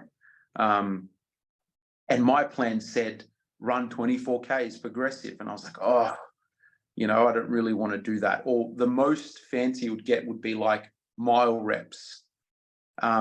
And at the time I didn't understand it, but now I'm a big advocate of solid training. Just, I think there's times for fartleks and that kind of stuff, but what I've seen in Kenya, what I found from this book, what I've seen a lot of the people say down in Melbourne do is just consistent, fundamental training like K reps, 2K reps, mile reps, 800s. And they do these sessions regularly. And also touching on that, like getting a coach with Andy, he's a 2:10 marathon runner, represents Australia. The sessions he gives me are very consistent. So I kind of mentioned it earlier before. Luke, we've done that session. I'm doing it again tomorrow. He regularly puts in staple sessions, which I then started observing that a lot of quite decent international runners do, and also some very decent Australian runners are training in a similar way. It kind of makes a lot of sense. I mean, it's on a lot of levels, it seems that you have a lot of the consistency is the main thing, and then just making sure you're hitting those key sessions. The challenge for me seems to be like at a certain point, once you get a certain amount of experience, you know what you have to do, but then like it's all like the life factors and all the stuff that comes in that can sort of derail you, if that makes sense. Yeah. So I found finding training with a group really helps. Yeah. With this. And it's a bit hard if you've got a coach that's kind of, I want my coach to be individual to me. So what I really like about Andy is he doesn't just give me a training plan where it's 4 weeks in advance. He puts in the sessions and the training for the next week based on what I do the prior week at the earliest, or at the most up ahead. So I don't even know what I'm doing. I also found like a lot of people, like, for example, I hear about this, in Run Crew, for example, on Saturdays, they don't even know what session they're doing. Yeah, they don't. I've heard Otto and stuff talk about that. In Kenya, that was definitely a thing. Their coach was there with them. They didn't know the session till like 5 minutes before it, kind of thing. I personally kind of like that, because say, for example, when I have my week set up in advance or whatever, I'm kind of looking 2 weeks ahead or 3 weeks ahead, and I see that really big session that's like, the big one of the block. And all I'm doing is I'm focusing on that session in 3 weeks' time. And whether I'm doing it consciously or subconsciously, I'm not focusing on the session that I've got today or tomorrow, and everything has a purpose. So I would rather just be like 1 day at a time, one session at a time. You don't know what's going to happen in 3-4 weeks' time. And sometimes you don't go as hard as you should, or do the session right as you should, because you're just, I'm saving myself for that kind of thing. Yeah. Yeah, that makes sense. You always have it I used to do that a bit with the other program you were talking about, as you could see like the 23K marathon pace, consistent long run. I always used to dread that. But yeah, that makes sense for sure. I remember that session. That's like a key advanced one. Dom and I did that. Dom, Chris and I did that when I was training for Canberra around the Bay Run, and I couldn't even finish that. And I remember Dom's brother telling me, like, just get it done, get the Ks in, and then it will stick on the day. And he was right. Just getting the Ks in really, really helps. Yeah, I remember doing that session as well, thinking just finishing it, almost like towards the end being a race effort, being like, how the hell am I going to run that for 42 Ks? Like, it just seems so outrageous. But you do forget you're in like sort of you're in a peak week. Yeah. You've been training hard for like, but I just, every time I've done one of those big marathon sessions, it's always like, oh my God, I don't know if this is the right, but then funny enough, like obviously yourself ran, you're able to hold the pace. So yeah, it sometimes works out. So for Manchester, when I came back from Kenya, we had to do that same session. So it was 36K with 23 straight at goal marathon pace. And when I came back from Kenya, This is now the second time I'm doing it, a year later after Kenya, and I absolutely smashed that session. Like Okay. it was, but obviously trading in Kenya is a different story, because Yeah. when we get into that, mate, it was so bloody hard. Yeah. Yeah. I'm keen to dig into that. I think, Dom, you're going to say something? Sorry. Oh no, I think that's a good segue into it. Yeah, it's into Kenya. Okay. So you did a bit of traveling, and then tell us, like, where did you start traveling, and then just maybe go into how you got into Kenya and that sort of thing. So, kind of was like a bit of background. I'm in like the financial services industry, and always kind of been in that. And when I was working for a bank, I was kind of like moving up through the ranks, and what that meant was that I'd barely take time off for a holiday. And then I took on a new job at another firm, took the leap. It was a very, very senior position, but it meant a lot of hours, and it was a great opportunity. But I just kind of needed a bit of a break. So I took a bit of a gamble at the end of last year. So December 2022, the mid-December 2022, I quit my job. Quit my job, and 2 days later, I booked an overseas trip from Sydney to London and London return. And it was maybe 5-6 weeks long. It was over Christmas, and plan was to come back in, call it sometime at the end of, I think it was the end of January, and just kind of, find a job. I think it was like 4 weeks only, or 5 weeks. It wasn't even 6 weeks initially. So I remember I had to be back on the 20th of January. So I did that, went to London, first time in London, and first time in Europe for the winter. Absolutely fell in love with the place. I didn't have anything booked in between. And I just literally picked what country I wanted to go to the very next day. So Europe I was amazed about how easy it was to travel. You don't even need your passport. Like, we're so used to in Australia here, like the quarantine rules, and they're obviously there for good reason. But, you can't even, in Australia, you can't leave the airport with a bottle of water, and they make you tip it out, and fruits and that kind of stuff. Whereas there, it's just, you show up to the train station just before the train comes in, I can go to another country. So I found that really cool. So I kind of just traveled around there, went to Europe, and yes, I kind of quit my job, finished a degree, but at the same time, I kind of touched on this as well in the running aspect, where I didn't have a coach. I raced every single race that I could get my hands on, and I then started a bit of track season, and then also a bit of more, because of track season, aggressively dieting. And what that led to was my first and only DNF in a race. And it was a big wake-up call. So multiple factors, very stressed at work, all this kind of stuff that I kind of talked about. And it was a big wake-up call where and it was a mile race. So I did 2 laps at the pace I wanted, and like literally could not go anymore. So it was the first race that I've ever DNF'd, and the only one so far. But it was a big wake-up call, and I made a lot of changes from that.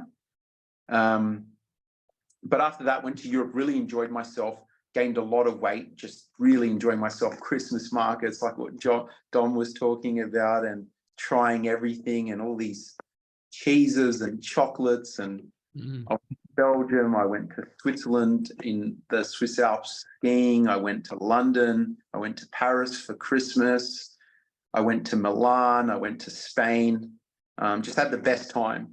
But I was solo, and I was just ticking off everything that I wanted to do every single day.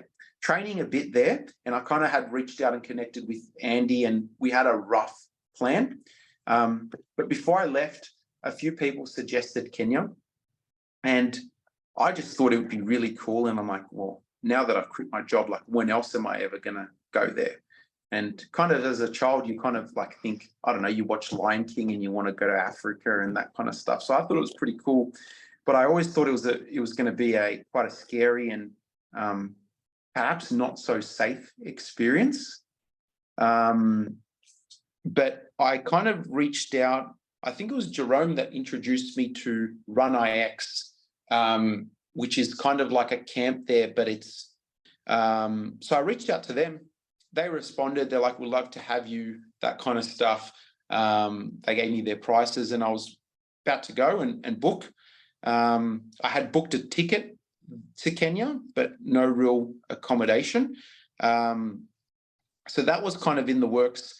And then I think because of Instagram algorithms, in my actual news feed, this other place came up, and it was called the Swiss Side. And I just saw this photo and I clicked on it, and they had put a photo of the current people that were staying there.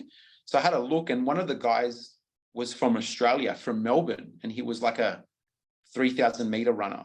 So I kind of clicked on his page and sent him a message, and me and him started talking like out of nowhere. And just because of that, and he was staying there, and I could relate to someone that was Australian, and he was telling me how he got there, what to do.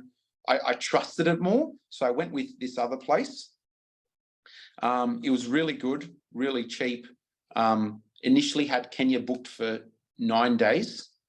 And I knew nothing about altitude training, nothing about how it would impact you, etc. So when I went there, I really tried to cram training, but then I'll talk about the training, I guess, after.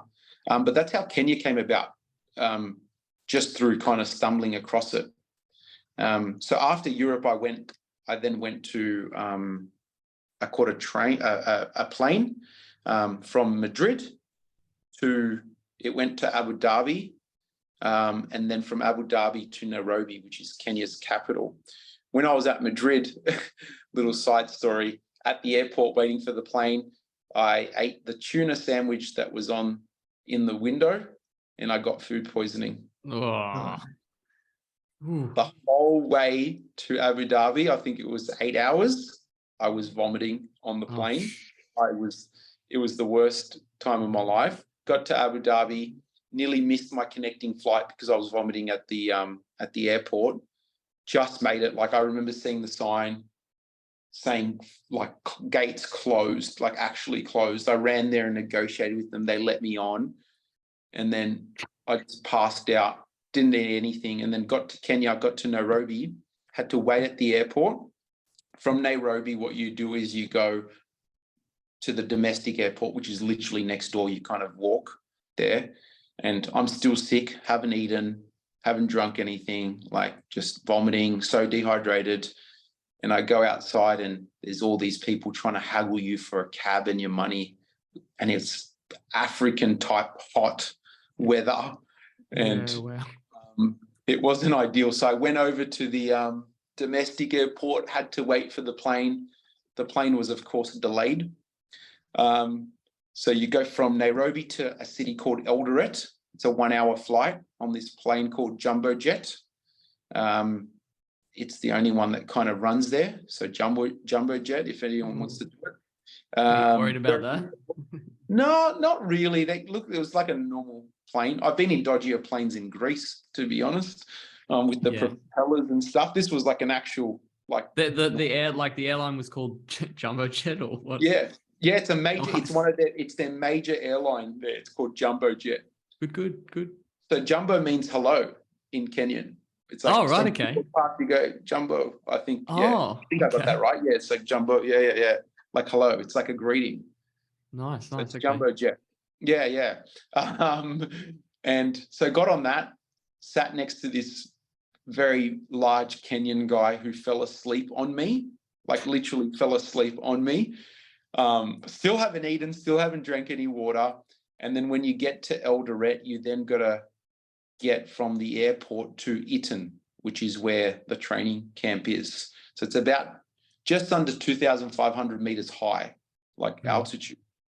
And part of the package that I had at where I was staying, called the Swiss Side, is they pick you up from the airport and drop you back. So they sent this guy, pick me up, took like an hour and a half of driving Get there. to get there, and I finally get there, and then you've got to then go through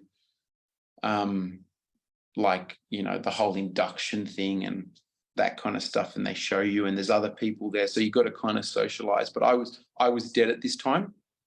So that It was would have kind of felt like like my day. absolute shit, all the Yeah. travel, and then like literally you still haven't gotten anything in as well. Yeah, Yeah. it was horrible. And then you're kind of also very cautious. Like, it's such a new country. You know, you've never been there. I didn't know much about Kenya. Like, I'm also cautious. Like, I'm on high alert here. Like, what do I eat? I don't want to get sick again. What water do I drink? You know, is it safe? Blah, blah, blah, blah. Like, all these things are running through your head. But, you know, to my surprise at the time, everything worked out perfect. So that was how I kind of got there. Yeah, wow. That's a journey in itself of itself. Yeah, that's right. Yeah, so then what happened? Well, I thought I was only going to be there for 9 days, so I went very aggressive with my training. So one thing that I would personally change and if I go back is, you know, I try lock in at least a month there, for example. Ideally a bit more, but depends what your goal is, right? And it's hard with work and everything, but at least a month. And then the first week and a half, 2 weeks, I just spend jogging, like just jog, really easy 6-minute Ks kind of thing, 5:30s, like just really adjust to the altitude. It's not just the altitude there, but everything there is so hilly. You're barely running on the road. So you're running on these like dirt kind of farmy looking roads that go out into the fields, and they're all like massive hills, massive inclines. You could not tell on Strava with the elevation profile, or, you know, it says the elevation next to the kilometers. Yeah. Like, a lot of the time I'd look at that and it'd say like 5 or 7 elevation, but it's because it went like in 1K, it went like 50 up, 50 down, then 40 up, then like you do so many hills in that 1K. So when you look at it, it's not kind of, you know, it doesn't look like anything major, but it really is. So that's on top of the elevation, and you're running on rocks, like these red rocks. I don't know how I didn't break my ankle, but these guys they're smacking like sub 3-minute Ks on these rocks. I cannot fathom how they're doing that. Yeah. So kind of got into that, and I remember, so I still took the altitude as a bit of a joke, or didn't take it as serious. And I remember going to a track in near Iten, and it was still very high. So there's the main track that everyone trains at there. It's called Kipchoge Stadium, and it's in Eldoret, near the town. So you go from Iten to Eldoret, and you catch, like, everyone goes there on Tuesday mornings. You catch a bus, but they call it a matatu. From there, it costs like $1 or $2 Australian each way. It's 32 kilometers away. Wow. And you get on this bus, and they cram as many people as you can on this thing, and it takes you there, and then they all fight for which bus is going to take you back, and they cram so many people. Like this, when I say bus, I mean van. I mean 8-seater van at best, and they will put like 20 people in this. Like I've got multiple videos where there's like me and over 20 people in an 8-seater. Yeah, right. Okay. At the start, my very first time going back from Eldoret, from the track, so my very first session, I actually, when they were loading the van, so they park it there, they promise you that they're going to leave in 2 minutes. They don't. They get you in there, they take your money, and then they wait for as long as possible to squeeze in as many individuals as they can in this van. And they started really filling it up, and I was in the back corner, and because it was hot and everything, I literally had an anxiety attack. Like I had an anxiety, I had to climb out the window kind of thing. It was quite embarrassing. Oh God. Yeah, I mean, it's quite understandable. Yeah. But after that, actually, believe it or not, by the end of it, I was loving it. Like I was like, cram more people in and encourage them. And I don't know, I kind of just got over it. But yeah, so yeah, that was pretty much my first kind of couple days. I went to a track and the session was 8 by 400s. Right. And I've never pushed so hard. Like I think on the 7th or 8th one, I went into an actual panic attack where I literally couldn't get enough oxygen in. There's a video of this. And I was on hands and knees kind of thing. And ever since then, a lot of the Kenyan guys really reached out to me that I was staying with, and they were so nice. And they were like, take your sessions at 80%, slow it down. So when I did slow it down, I found I really improved. Yeah. Yeah. Did they warn you about that? Yeah, Or everyone does. So everyone's like, Yeah. it's the altitude, it's the altitude, it's the altitude. yeah, Don't worry, it's the altitude. Like that's all you hear there. because And that was what you would expect. I remember I told you when I ran at an altitude that was basically not altitude, and I felt like I felt it, and I can only imagine what it was like, especially to smash 400s, just going Just there. there, yeah. Yeah. So not only was it 400s, but it was on a dirt track that had like bumpy rocks, so you're already not getting any rhythm. And it was 2,400 meters high, whereas Kipchoge Stadium that everyone trains at is like 2,200. Mhm. Now, it doesn't sound like much of a difference, but like there's another track that we went to that was closed. That's about 1,900. And like from 2,400 to 1,900, I noticed a big difference for sure. Mhm. In terms of breathing. So I know, 1,600 meters or so was definitely a noticeable difference. I didn't mention actually when I went to Zabat, that was about 1,600 meters, and I went and did a hill session there, and that was the first time I put it down to altitude, I think, because I've never even been at 1,600 meters. So I went and did 8 by 3 minute kind of steady hill reps, and it was crazy insane. But it's funny because I don't know, maybe this was in my head. After Zamat and before Kenya, I went back to London and I had K reps to do. And even though I was quite unfit at the time, I hit them really fast. Yeah, right. Yeah. But yeah, kind of did that, really fell in love with Kenya. And long story short, I extended so many times that I ended up staying 7.5 weeks. Right. Okay. When was the first time you extended it? How long So after a week, I fell in love with the culture there, the people. I picked a really good time. Literally nearly every single running athlete that I follow on Instagram was there with me. And Yeah, we that's would go crazy. down to the shops together, have hot chips, have some tea, breakfast. Like I was just amazed that I was surrounded by all these like Nike, Adidas, ASIC sponsored athletes that you see on Instagram that are like, market leading athletes. Are you able to say who was there or? Yeah. So I pretty much saw everyone except for Kipchoge, really. Yeah, right. Okay. I was staying with very close to Julian Wonders. There's Aminal Petros as well. So that whole group was there. Who else was there? There was a lot of British athletes. Phil Sessamon, I think I'm saying his surname right.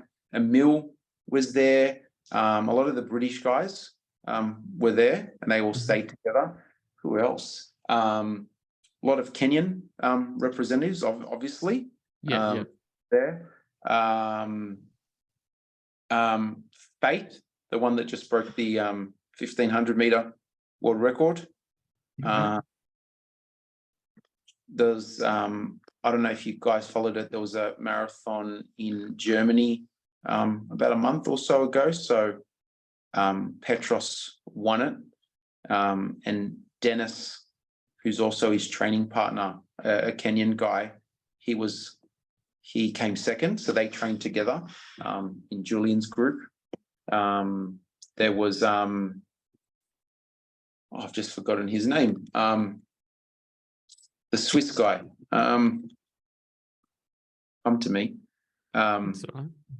The marathon record holder for the Swiss. I've just forgotten his name. I just can't believe that. No, that's all good. yeah. So what? Yeah, go on. Sorry. Together. We would eat dinner together. I've just forgotten his name. Mental blank. But so yeah, so what was like sort of a day in the life for them? And Yeah. So I kind of tried to mimic it, and it was quite cool. So, like for example, I guess for me it was Monday wake up, 16K in the morning, easy, and then 10K in the evening. So 26K days. It was very. So if I was to run you through a day, not just the training, it would be like run in the morning. So wake up, run in the morning, come back, have breakfast. And this was at the place I was staying. We had a chef that would make breakfast for the whole camp. So Nice. you didn't really have to do anything. What's on the menu? For breakfast, it was a lot of time. It was like boiled eggs, pancakes, Nutella, peanut butter, jam. I remembered who that was now. Tedeschi Abraham. Okay. Good memory. Still don't know, but that's all good. Yeah, so that's who I was actually staying with. Tedeschi Abraham. He gave me his tights. Paul Chalimo actually gave me his jacket. I've got it behind me. It's like a Nike. That's pretty damn cool. There were so many people. Like, sorry to kind of go in different directions here. Go for it, wherever you want to go. The shoes, or the Vaporfly 3s before they were even released, I saw them. The Alphafly 3s, they were all getting used over there. Some ASIC prototypes as well. Yeah, so they would be something like that. Wake up, then breakfast, then I would do a bit of admin or a bit of reading or something like that. And then I'd have lunch. And then after lunch, I got into the habit, because everyone would do it, of just having a quick nap. Then kind of wake up, do your afternoon run, come back, ice bath. My hotel had the only ice bath in all of Eton. So because of that, it was very handy. So I could constantly go in it, which really helped with recovery, because I increased kilometers, and I guess I'll jump in that in a second. But it also, like, all these pro athletes would come in there and use it. So you just get exposure to them, talk to them, and that kind of stuff. And then after the afternoon double, you have dinner. We'd play like a game or board games or card games or whatever. It was really good. Kind of felt like a better version of school camp in a way, but it was really good. And then Tuesday session, Wednesday would kind of just be, so every day except for Sunday had a 10K double. And that's what all the pros would do. They'd probably do longer. They'd do more Ks than me because their morning session would be bigger. But most afternoons were, for everyone, was 10K, like for everyone. But in the morning, they might do 20 or 24K or 25K and then 10 in the evening. So they'll be whacking 30, 35K days very comfortably as well, I might add, in altitude. And you can probably see now why they're turning up in races and smoking everyone. I just think there's there's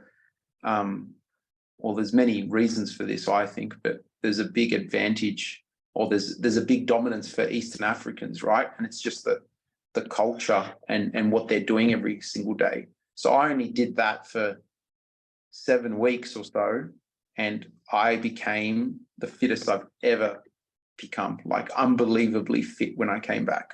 And was running paces and races and all that kind of stuff where I didn't even think was possible. And not only just doing that, but feeling quite good. My biggest regret is not pushing it enough when I came back. Just really see where my fitness was at. So that's what they'll do. Session Tuesday, kind of no MLR on Wednesday. It was just like 16 in the morning, 10 in the evening. Session Thursday, and it was more kind of speed focused.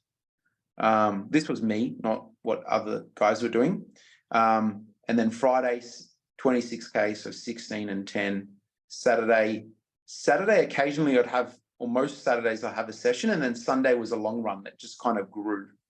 It started at like 2 hours 30 and then just grew to like, I think the most I ever did in Kenya was 38K long run. And that was when I was starting to get really fit or felt fit.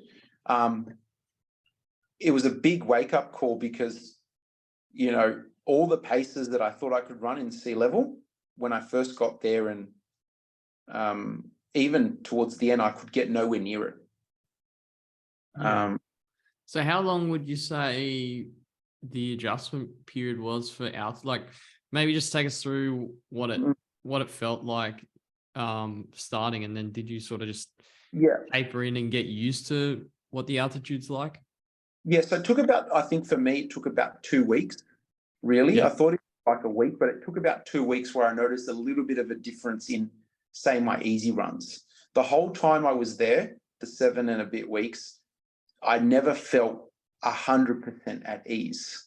So for example, you know, I said I did K reps in London. I hit those K reps at like 317 or so. And then I went to Kenya not long after that, and I couldn't run K reps at sub 4. Like they were, big difference for me. And this was in the space of a week, call it, right? Yeah. So, like, I was in big trouble, and you get a big ego hit. And, you know, the first 2 weeks I went to my room and just really contemplated, like, what's wrong with me? Why can't I run? But, you know, being around really good professionals there, they're like, just relax, like it will come. So I knew by the end of it, for example, if I could run my K reps at about 330s, I knew that's about a 3-minute K rep for me, which is what I got down to towards the end. And let me tell you, it wasn't easy. Like, I was running them at 330s, and 60 seconds rest in Kipchoge Stadium is like, it's nothing. You can't even get your breath back in that type of altitude. Yeah. Never even do 60 seconds rest. I'd end up like trying to do it, but just couldn't breathe. What do your lungs actually, what do they feel like? What do they feel like? Is it just gasping for air? Yeah. Like, I would be gasping for air, but not so much so that you just can't get to those paces. Because when I was running like easy runs, long runs, road runs, tempos, that kind of stuff, it was more, your muscles need so much oxygen that they're just not, it felt for me like they're not getting it. So I just felt in slow motion all the time. The best way I can kind of describe it is like, have you ever had those dreams where you try to run away from something or someone? Oh yeah, and you can't move? You can't. That's exactly what it felt like. Okay. Yeah, that's grim. That's very grim. Yeah. So constantly felt like that. To feel anything like hungover, running hungover, like you just don't have, don't have the power. I don't know. And then the more you push, the more you go into oxygen debt and just start huffing and puffing. That's what it felt for me. And then you combine that with the hills and the rocks and the terrain, and it was just, you know, every day I felt like I was running cross country. Yeah. And then what? It leveled. It got easier. Like it just got easier. Nowhere near the ease of like coming here. Yeah, sure. For example, when I went back to London after Kenya, I just couldn't believe. You know, it took a bit of a while, and a lot of the guys I listen now, they're like, oh, you know, it will take you about a week to adjust, but then you'll feel amazing. And for me, it was kind of like 3-4 days. I was like amazing. It felt like when I was running in London after Kenya, it felt like someone was constantly like a really good, strong downhill tailwind. That's what it felt like the whole time. Like I'd be running, you know, close to 4-minute pace and heart rate at 130 something, and just so comfortable.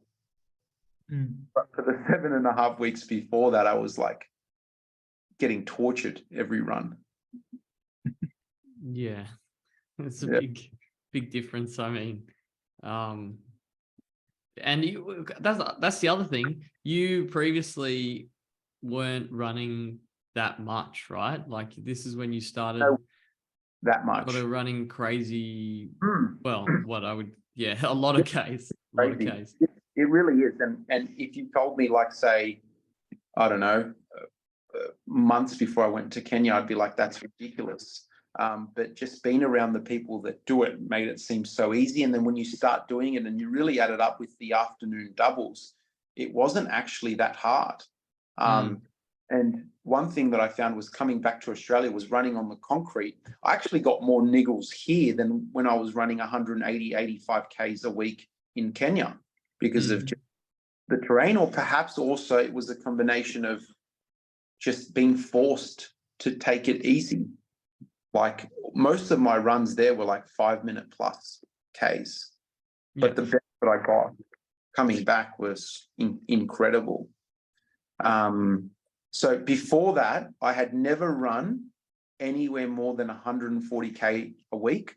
I had done 140K once ever, like just scraping every single kilometer I could together.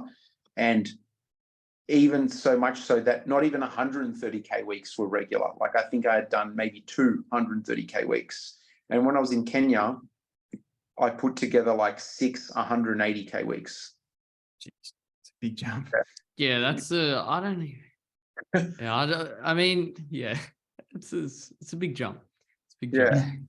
Yeah. But yeah, well, obviously you're not working. You're sort of getting to chill out, and so I'm assuming that, especially adjusting, that would play a big role. I would imagine allowing you to get more Ks. Sorry, because my phone's going to die. We've been talking for so Oh, long. no, that's all right. That's all right. All One good. sec. Wish I could note down the times because I don't know how I'm gonna have to cut. It's like, how long have we been going for? Mate, we've been on it for hours. I don't know if I've got much more. Oh, yeah. All right, Yeah. We'll get into it. Yeah. But yeah, so oh shit. Oh, now it's harder with the phone charger in. But yeah, so kind of it was a significant jump, but it was really easy. So like what I learned a lot about there is like everything's based around running and recovering from running. So things that really help that maybe the everyday person, including myself here, doesn't have access to because of work and everything. So for example, I'd wake up, run, then I'd have someone make breakfast for me. Then I've got access to an ice bath, which I'll go in straight after. Then if I'm not doing, reading a book or something, I'm stretching, or I've got a personal Kenyan masseuse, and they're so running specific with their massages, it's ridiculous. They were the best. They'd release any tension. So you've got that. Then you've got someone cooking you lunch, so you're not doing that. Then you're napping, so you're recovering, right? Then in the afternoon, you're doing a easy 10K, and then you're coming back and stretching and going in the ice bath again. Then you've got someone cooking you dinner. So it's like you're doing all these things. And then if you've got niggles, like a lot of the things that I learned from the guys is they just kind of ice their legs every night with the ice bath or whatever. And then they put a lot of like deep heat kind of danker rub on them before every run. So just little things like that added up, and it became running 180K weeks were easy. I've felt running here while balancing life and work and everything, running 120K weeks harder than that. Yeah, which makes sense. The sole focus, the sole focus is running, and you're just definitely in that headspace. You probably don't have added like stress coming at you as well. Very important. Yeah, which is good. So, any key things in terms of training that stick out that are done differently compared to like what you did before or what you see here? I know you mentioned sessions are like 80% effort. Yeah. Is there anything else that sticks out? Yeah. So aside from the doubles, so they're really a lot of the guys there, and this is not from the Kenyan people, but this was a lot of European people, national representatives from many countries. Like I stayed with some Portuguese national representatives, some from Hungary, like just everywhere, right? All over Europe, Germany. They're big on mileage there. So we kind of spoke about that. So that was a little bit different. They go 80%. They're big on recovery. They're big on eating the right amount of food earlier on in the day and fueling well. Everyone there does their long run or their biggest session on Saturday. Oh, right. Okay. Yeah. So most people there have Sunday off, or if they're going to run, they're going to run like 12K easy. On the Sunday. Yeah. So they really have Sunday off, and they work in 10-day cycles instead of a normal calendar week, as we would call it. So I haven't tried that, but I found that they got more sessions in. So for example, a lot of them will be doing a session on Monday because they had Sunday off. Interesting. Or kind of the way it kind of fell through a 10-day cycle. But the biggest sessions would be on Saturdays. Most people would go to this road called Moben Road. So it's this road between Itten and Eldoret. It's literally halfway, about 15 Ks. And you can run there. It's net downhill, but still very hilly. I have ran there a few times, but it's a 21K long road each, like one way. So from the corner of Moyben Junction, we call it, you run to Moyben, the town. It's 21 Ks just straight. So all these videos that you see on Instagram of these guys running on the roads with the vans, or the matatus, I should say, feeding them drinks, that's all done on Moyben Road. All those videos. And I had many Saturday sessions there where I just hated it. It was so hard. Yeah. It was so hard. Like, Andy gave me 5x2K reps there, or 5x10 minutes or something. And it's just, yeah. Right. I remember he gave me a session, 15K progressive, where I progress every 5K. And we did it on Moyben Road. And, it was just every time it's just so undulating. It's net downhill, but it's just so undulating, which was perfect because it was a perfect Boston training course. Yeah.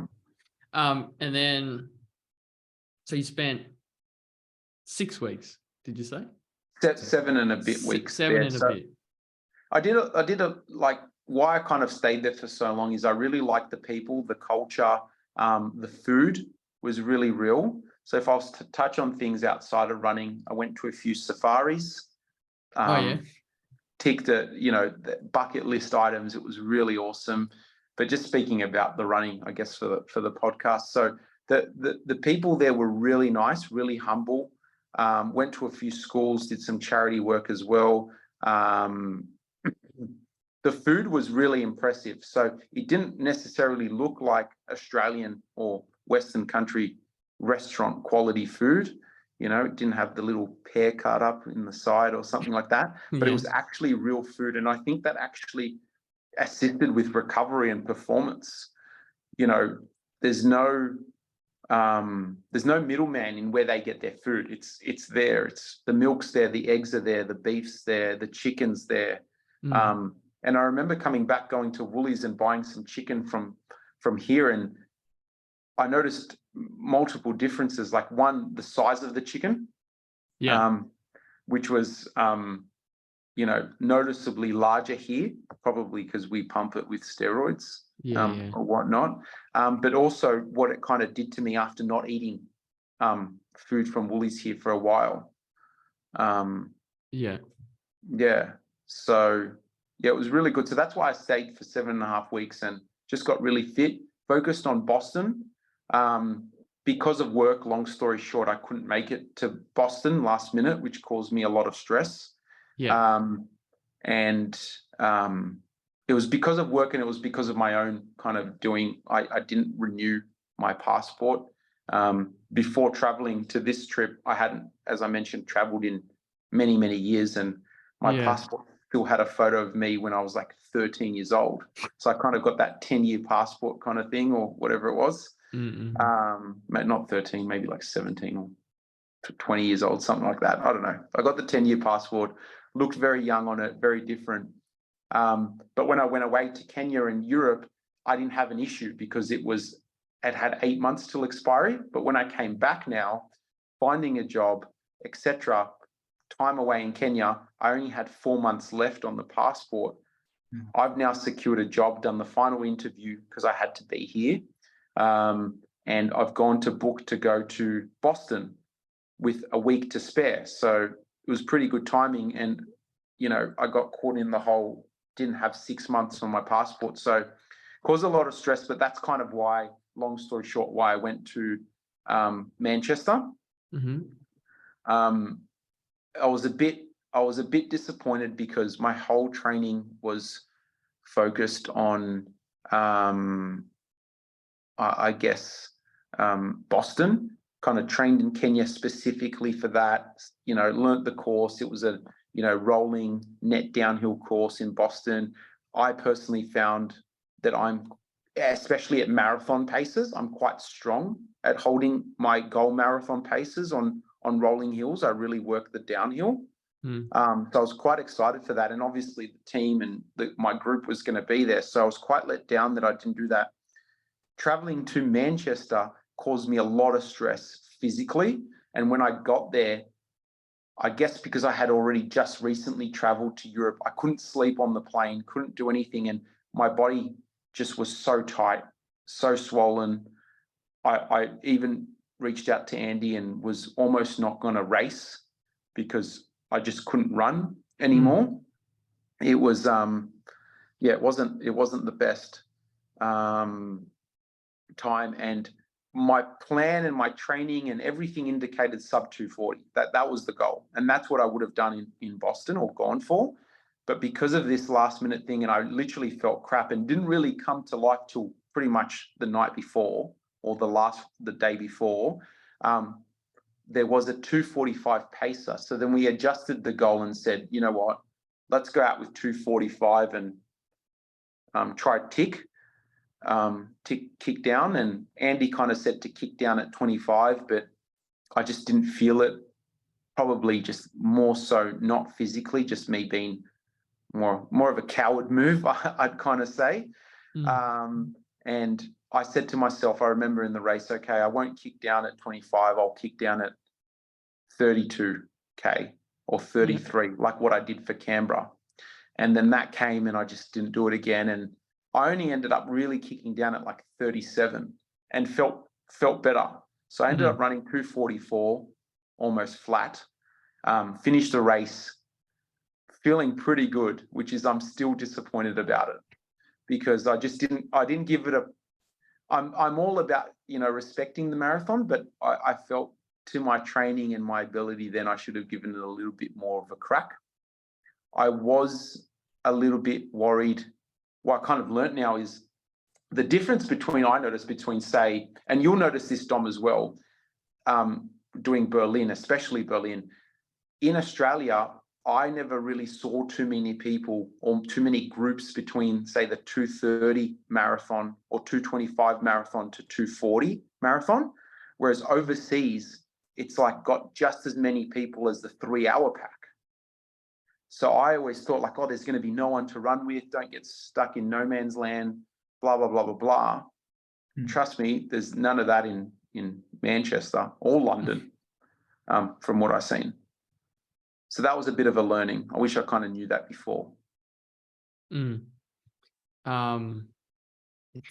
tough with the marathon because you get like one shot and like, if you don't, like, I don't know, it's tough. Like you want to run well, but then you're disappointed if you don't kind of go all in and have a crack. So I don't know, it's a very fine line. Yeah, but it could have gone the other way. Like I think it's not a bad thing to kind of take it a little bit easier. Well, Rather than 244, blowing like up if you and said to me walking it a in. few years ago, like I'm going to run a 244, I would say no way, kind of thing. So it's good. Kind of finished like with a little bit more in the tank, kind of thing, and felt good and really overtook a lot of people in the last 5K that went out quite hot. But you're definitely right, and that was the exact strategy that Andy and I kind of put together. It's like, you're not feeling good. Do you risk it here and potentially land it like say 250? And I'd be really disappointed if I ran that. Yeah. So 245 or sub 245 was my B goal. A goal was sub 240, which will come. I know I'll just put in the work again, and I feel like I could definitely do it. Some Yeah, people definitely. reckon, like the session I did with Pete here at Centennial, like that indicates sub 240 as well. Yeah. And I couldn't even do that session when I came back from Kenya and that kind of stuff. So maybe I'll get talked into GC. No, I'm just joking. I was about to say, I'm pretty sure entries are still open, Yeah. and I'm pretty sure there's a huge group of There is. Delta runners that'll be there, and There is. you got your friend Chris Gatt there as well. Yeah. I'll just Sounds draft like a him and then vibe. try to beat him. It seems like it's a perfect opportunity to run sub 240, but anyway, never mind. Yeah, maybe I'll give it a crack. Not saying nothing. Not saying Yeah. nothing. Man, how long have we been talking? Yeah, this is for? a long episode. I think. Man, this is why I said at the start, I'm like, I think I told you a few days. I really think we should do a part 2. Part 2, we could split it technically, but I don't know. We'll see.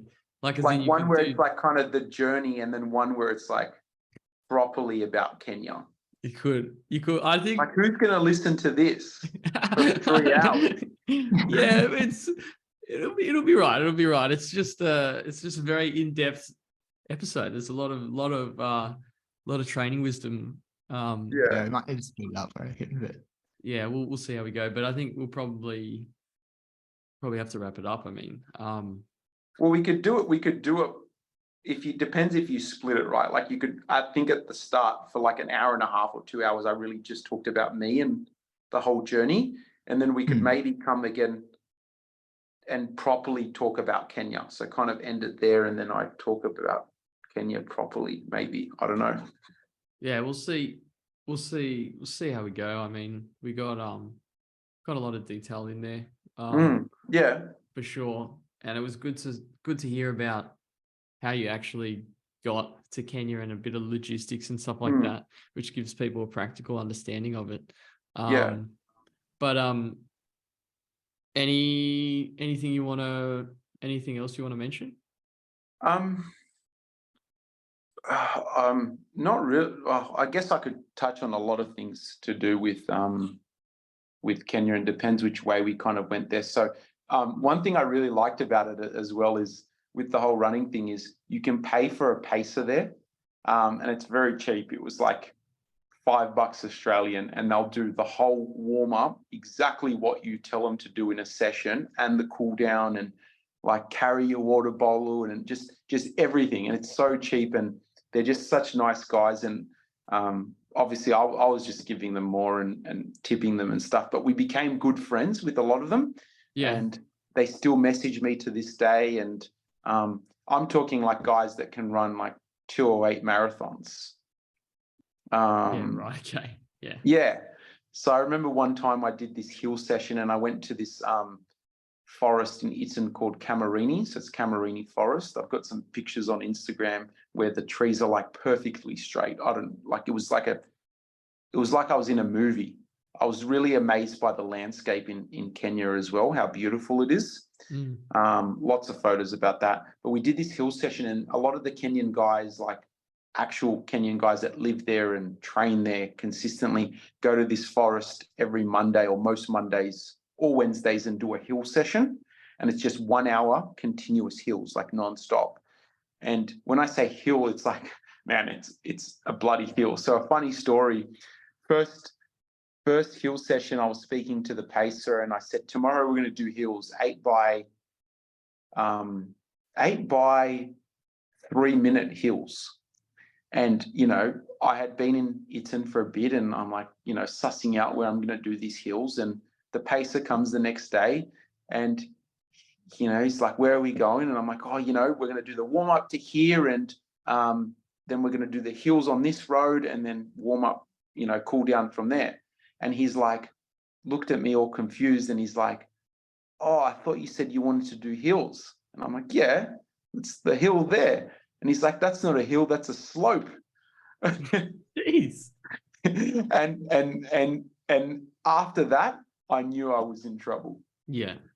Because he took me to this forest, and mate, I was like, I think I put a behind the scenes footage of it on my Instagram of this hill session.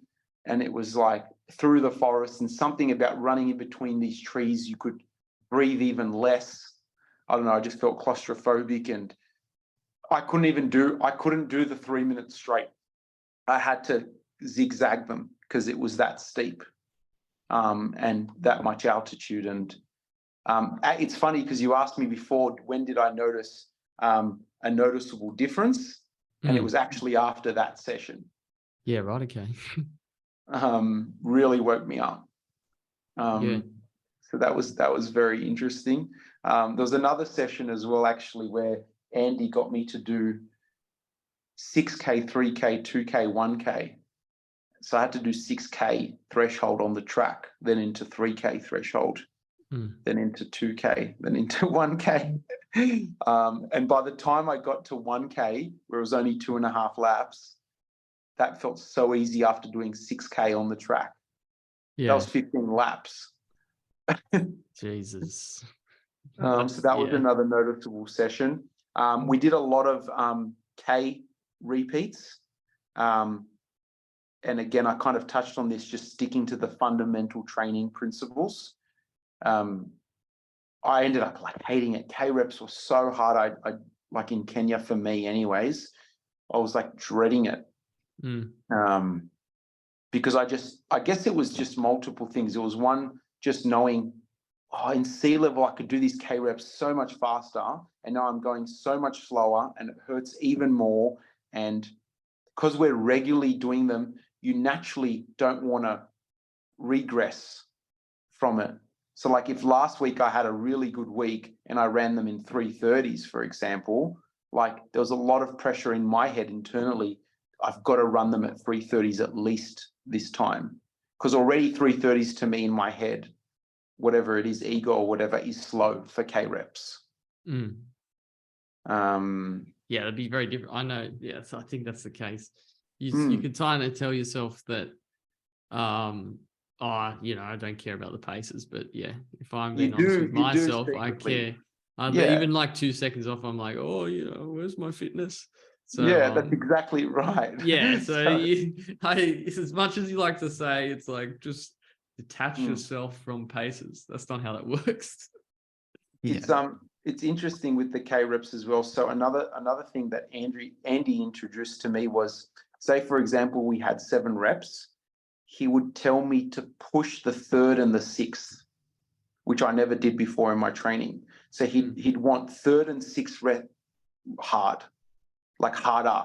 So all of them were hard, but the 3rd and the 6th I really had to push, which is like you kind of save it for the end. Like before I'd be like, I'm going to push the last one, everything you got. Yeah. But it's push the 6th one and then do another one. Yeah, that's good. I remember you told me about that one. It kind of makes sense. K reps could always be dangerous, especially if you go the first 2 out too hard. But it also depends on the rest as well. Yeah, for sure. But yeah, I think. We covered a lot in this episode. I think, mate, so much. You're gonna have to cut it. People are gonna get bored. I reckon. No, mate, it's so good. It's all good. Some pretty good content in there, though. Yeah, there's some good content. I think. I think we'll probably just wrap it there. To be honest, Well, I'll actually mention one more thing. So shoe choice. Oh yeah. So, I really got using the Adios Pro 3s. Oh, I've heard you talk up this shoe. Yeah, Yeah.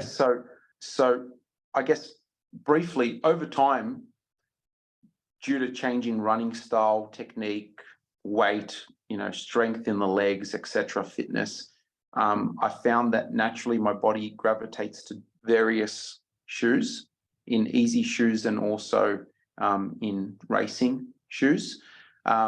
And when I went to Kenya, because I hadn't planned to, I brought two pairs of running shoes. That's it. So that was one of my biggest regrets. So I didn't have the Adios Pro 3s, but a lot of the guys there had them. And funny enough, by the way, so in Eton, you could buy all this top of the line running gear, shoes, everything from the store. So a lot of the athletes there are so generous. They're sponsored athletes. I think they'll get like all these extra shoes, and then they'll give them to local shop owners, and the shop owners would sell to tourists like myself or whatever, right? Right. So I ended up buying like some stuff there. You could buy some really cool stuff there. Running gear, kits, pants, tights, shirts, shoes. Like there was like 5 stores in Eton in a row almost that sold everything. What were the prices like? Really cheap. Like for example, I bought the what are the Adidas shoe? I've just forgotten the one that are illegal. They're stack height. I forgot what is they it like are. the Prime or something? Yeah, the Prime X. So I bought the Prime X. They like retail for like $420 on the Adidas website, and I ended up buying them for $150 Australian, brand new in the box, like never used kind of thing. Yeah, right. Wow. Okay. So prices are pretty good, and you can haggle with them. You just haggle like all the prices, and I'd go in there like literally when I was bored and just buy shoes or something. Yeah, But I right, really okay. used the Adidas Adios Pro 2s because I had them there and I brought them there.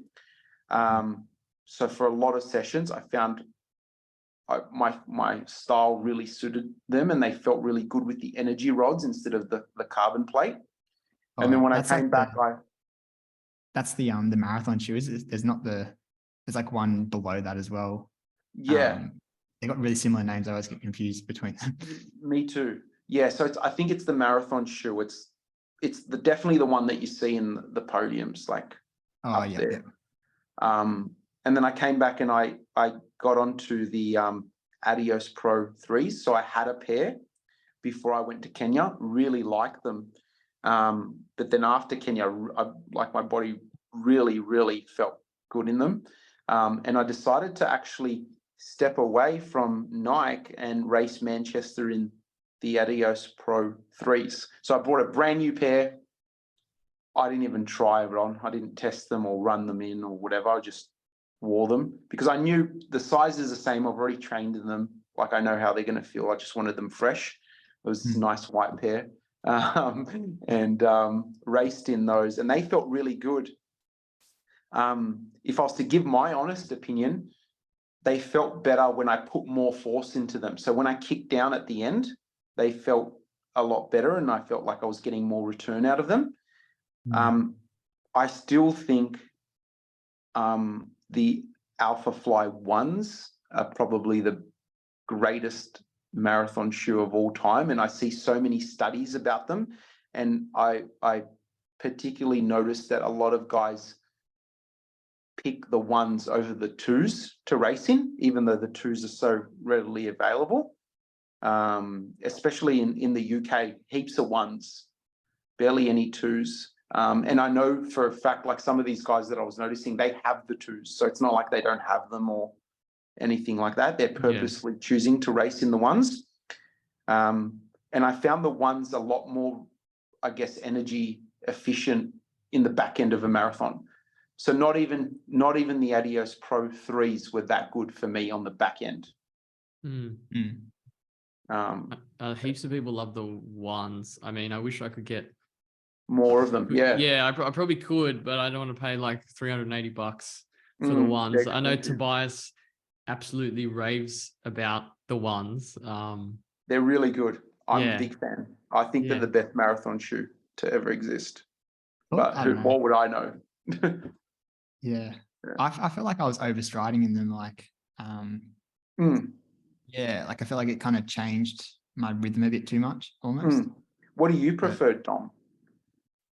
Oh, I don't know.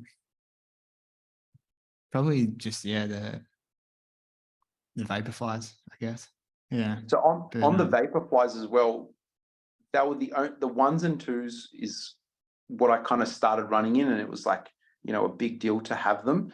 And I just couldn't, they just got me so injured, probably because of my running style. And again, it's suited to everyone's kind of running style and do what's best for you. But for me, the twos, like every time I put them on, I'd get very bad, aggressive knee pain every single time. And I wanted to love them. I've got 2 brand new pairs, barely use them because of this reason. They look so good. They initially feel good, but they just screw up my legs or my knees. But I took a gamble with the 3s because I noticed there was visibly a bit more cushion, I guess, or support. And I am absolutely loving the 3s, no issue. Big fan of them. We're doing the session tomorrow in them. Is it the Vapor Yeah. 3s you're talking about? Sorry. Yeah, the No, Vaporfly 3. Yeah, Oh, I've talked right. about those. I absolutely love that shoe. Yeah, I don't. Yeah. Well, no, I don't. Well, the Alpha Fly 3 is not out. Yeah. Yeah. Thanks, guys. Yeah. Thanks, Mate, mate. oh, it's like 6:30 now. When did we start? 3:30. Yeah. Oh, you know what? This might be the day that I actually miss my afternoon double, mate. You can put Nah, that you down on can't. record. You can't. We can't be the. It's too.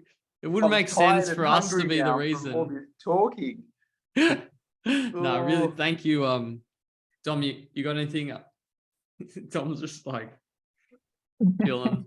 Good to catch Mate, up. I miss you, Dom. When you Mate, come I back, miss you, mate, when are you Dom. coming back? Yeah. In October, still a while away. Oh Shit. my God. Do you want me to go Yeah. to Sydney Airport and just check in on your job? Yeah. Should I be like, wait, where's Dom's desk? Better still be there. No, just pretend you're Dom. Yeah, that's what I try to do running, but it doesn't work. But anyway. No. Fittest man alive. Fittest man alive, mate. Oh, I don't know, not at the moment. Oh, come on. Oh, Mate, dear. what about, like, I have to bring it up. It still amazes me when he did that Wings for Life challenge. Oh, And yeah, it was GPS, but he runs a 240 marathon in like an 80K run, wins the Win for Life challenge thing. yeah, that's Yeah. wild. I came to watch that. I didn't even know about it. And I like ended up going home at like 9-10 p.m. I'm like, through this, I'm not watching him run another 50Ks. It's cold Yeah, and that's rainy. cool. Yeah. Yeah. But what about Sota? He just did it this Oh, year. yeah. and killed it. That was wild. Yeah. Yeah, he's running well. Yeah. Yeah, for sure. He had That was crazy. when you were talking about form earlier, he had a really good video about running form. Yeah. And there was something he said that I was like, oh, that's kind of rung true with what he was saying in one of his tips. I think about like arm carry. He was saying like how your arms, like keeping them close to your chest is a bit easier. And I thought, yeah, that was really interesting. But yeah, I check learned out that Sota's actually video. in Kenya. So kind of like over the times just running with these guys, like I'd do afternoon doubles with Paul Chalimo, right? And it's like, go just Google the guy, like look, got he's the got like almost perfect running form, right? Yeah. And naturally, like similar to cadence, when you want to improve your cadence, just run next to a high cadence runner and you naturally just, your cadence kind of increases. Similar to that, just running with these guys, my whole upper body and arm swing and just position of arms change. So I kind of, I don't know, keep them more in like an uppercut position instead of like so wide as what it used to be. And I think someone said to me the other day, they're like, running fast is all about how long you can stay calm for. So it's all about energy efficiency, in my opinion. These guys are whacking, sub 3 minute Ks for half marathons and marathons even, because they're just so energy efficient and and as well very biomechanically built for running, in my opinion. But they're just so energy efficient. Mm. Yeah. They just get the most return. They're ticking over nicely. Yeah, the other thing Sotal was saying was like the lateral movement, like if you're doing uppercuts, it doesn't really matter like what your forearms are doing. It's only what your like bicep to your shoulder, as long as that's going back and forward, your legs should be fine and everything else should be fine. So having like a little bit of lateral movement and keeping your arms closer is probably the way to go, which I thought that was really interesting. Yeah, so it kind of helped with my vertical oscillation. So I wasn't like force was kind of going forward instead of using energy to go up and down. It's kind of like moving forward. Yeah. Interesting. But anyways, yes, wrapping up. Let's wrap it up, boys. Come on. Let's wrap it We up. should have the I swear bell. we could talk Ding, for ding, another ding, 3 ding, hours.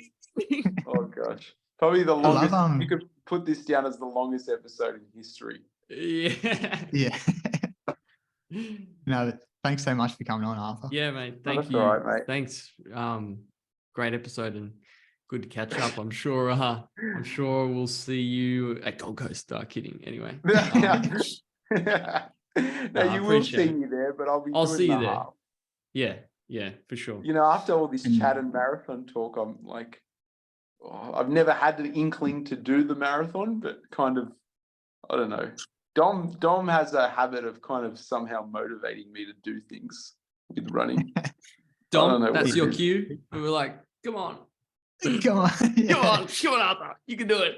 Come to Berlin. Come to Berlin. Come to I'd Berlin. love to. When is it? Yeah. September 24th. Oh, you want my entry or what? Yeah, there You you don't go. have an entry. Huh? Yeah, I got entry. I'm just not going to To go. Berlin? Yeah, No, you don't. I do. 100%. If you do have it, I'll genuinely consider it if you can. Yeah, I transfer do. it. I have it. We'll chat after. Actually, Yeah, You've got the qualifier and everything. So I got the you might be able qualifier. to chance. Oh, and Maybe- so does Arthur. yeah, Yeah, we might be able to work something out. I would consider doing that.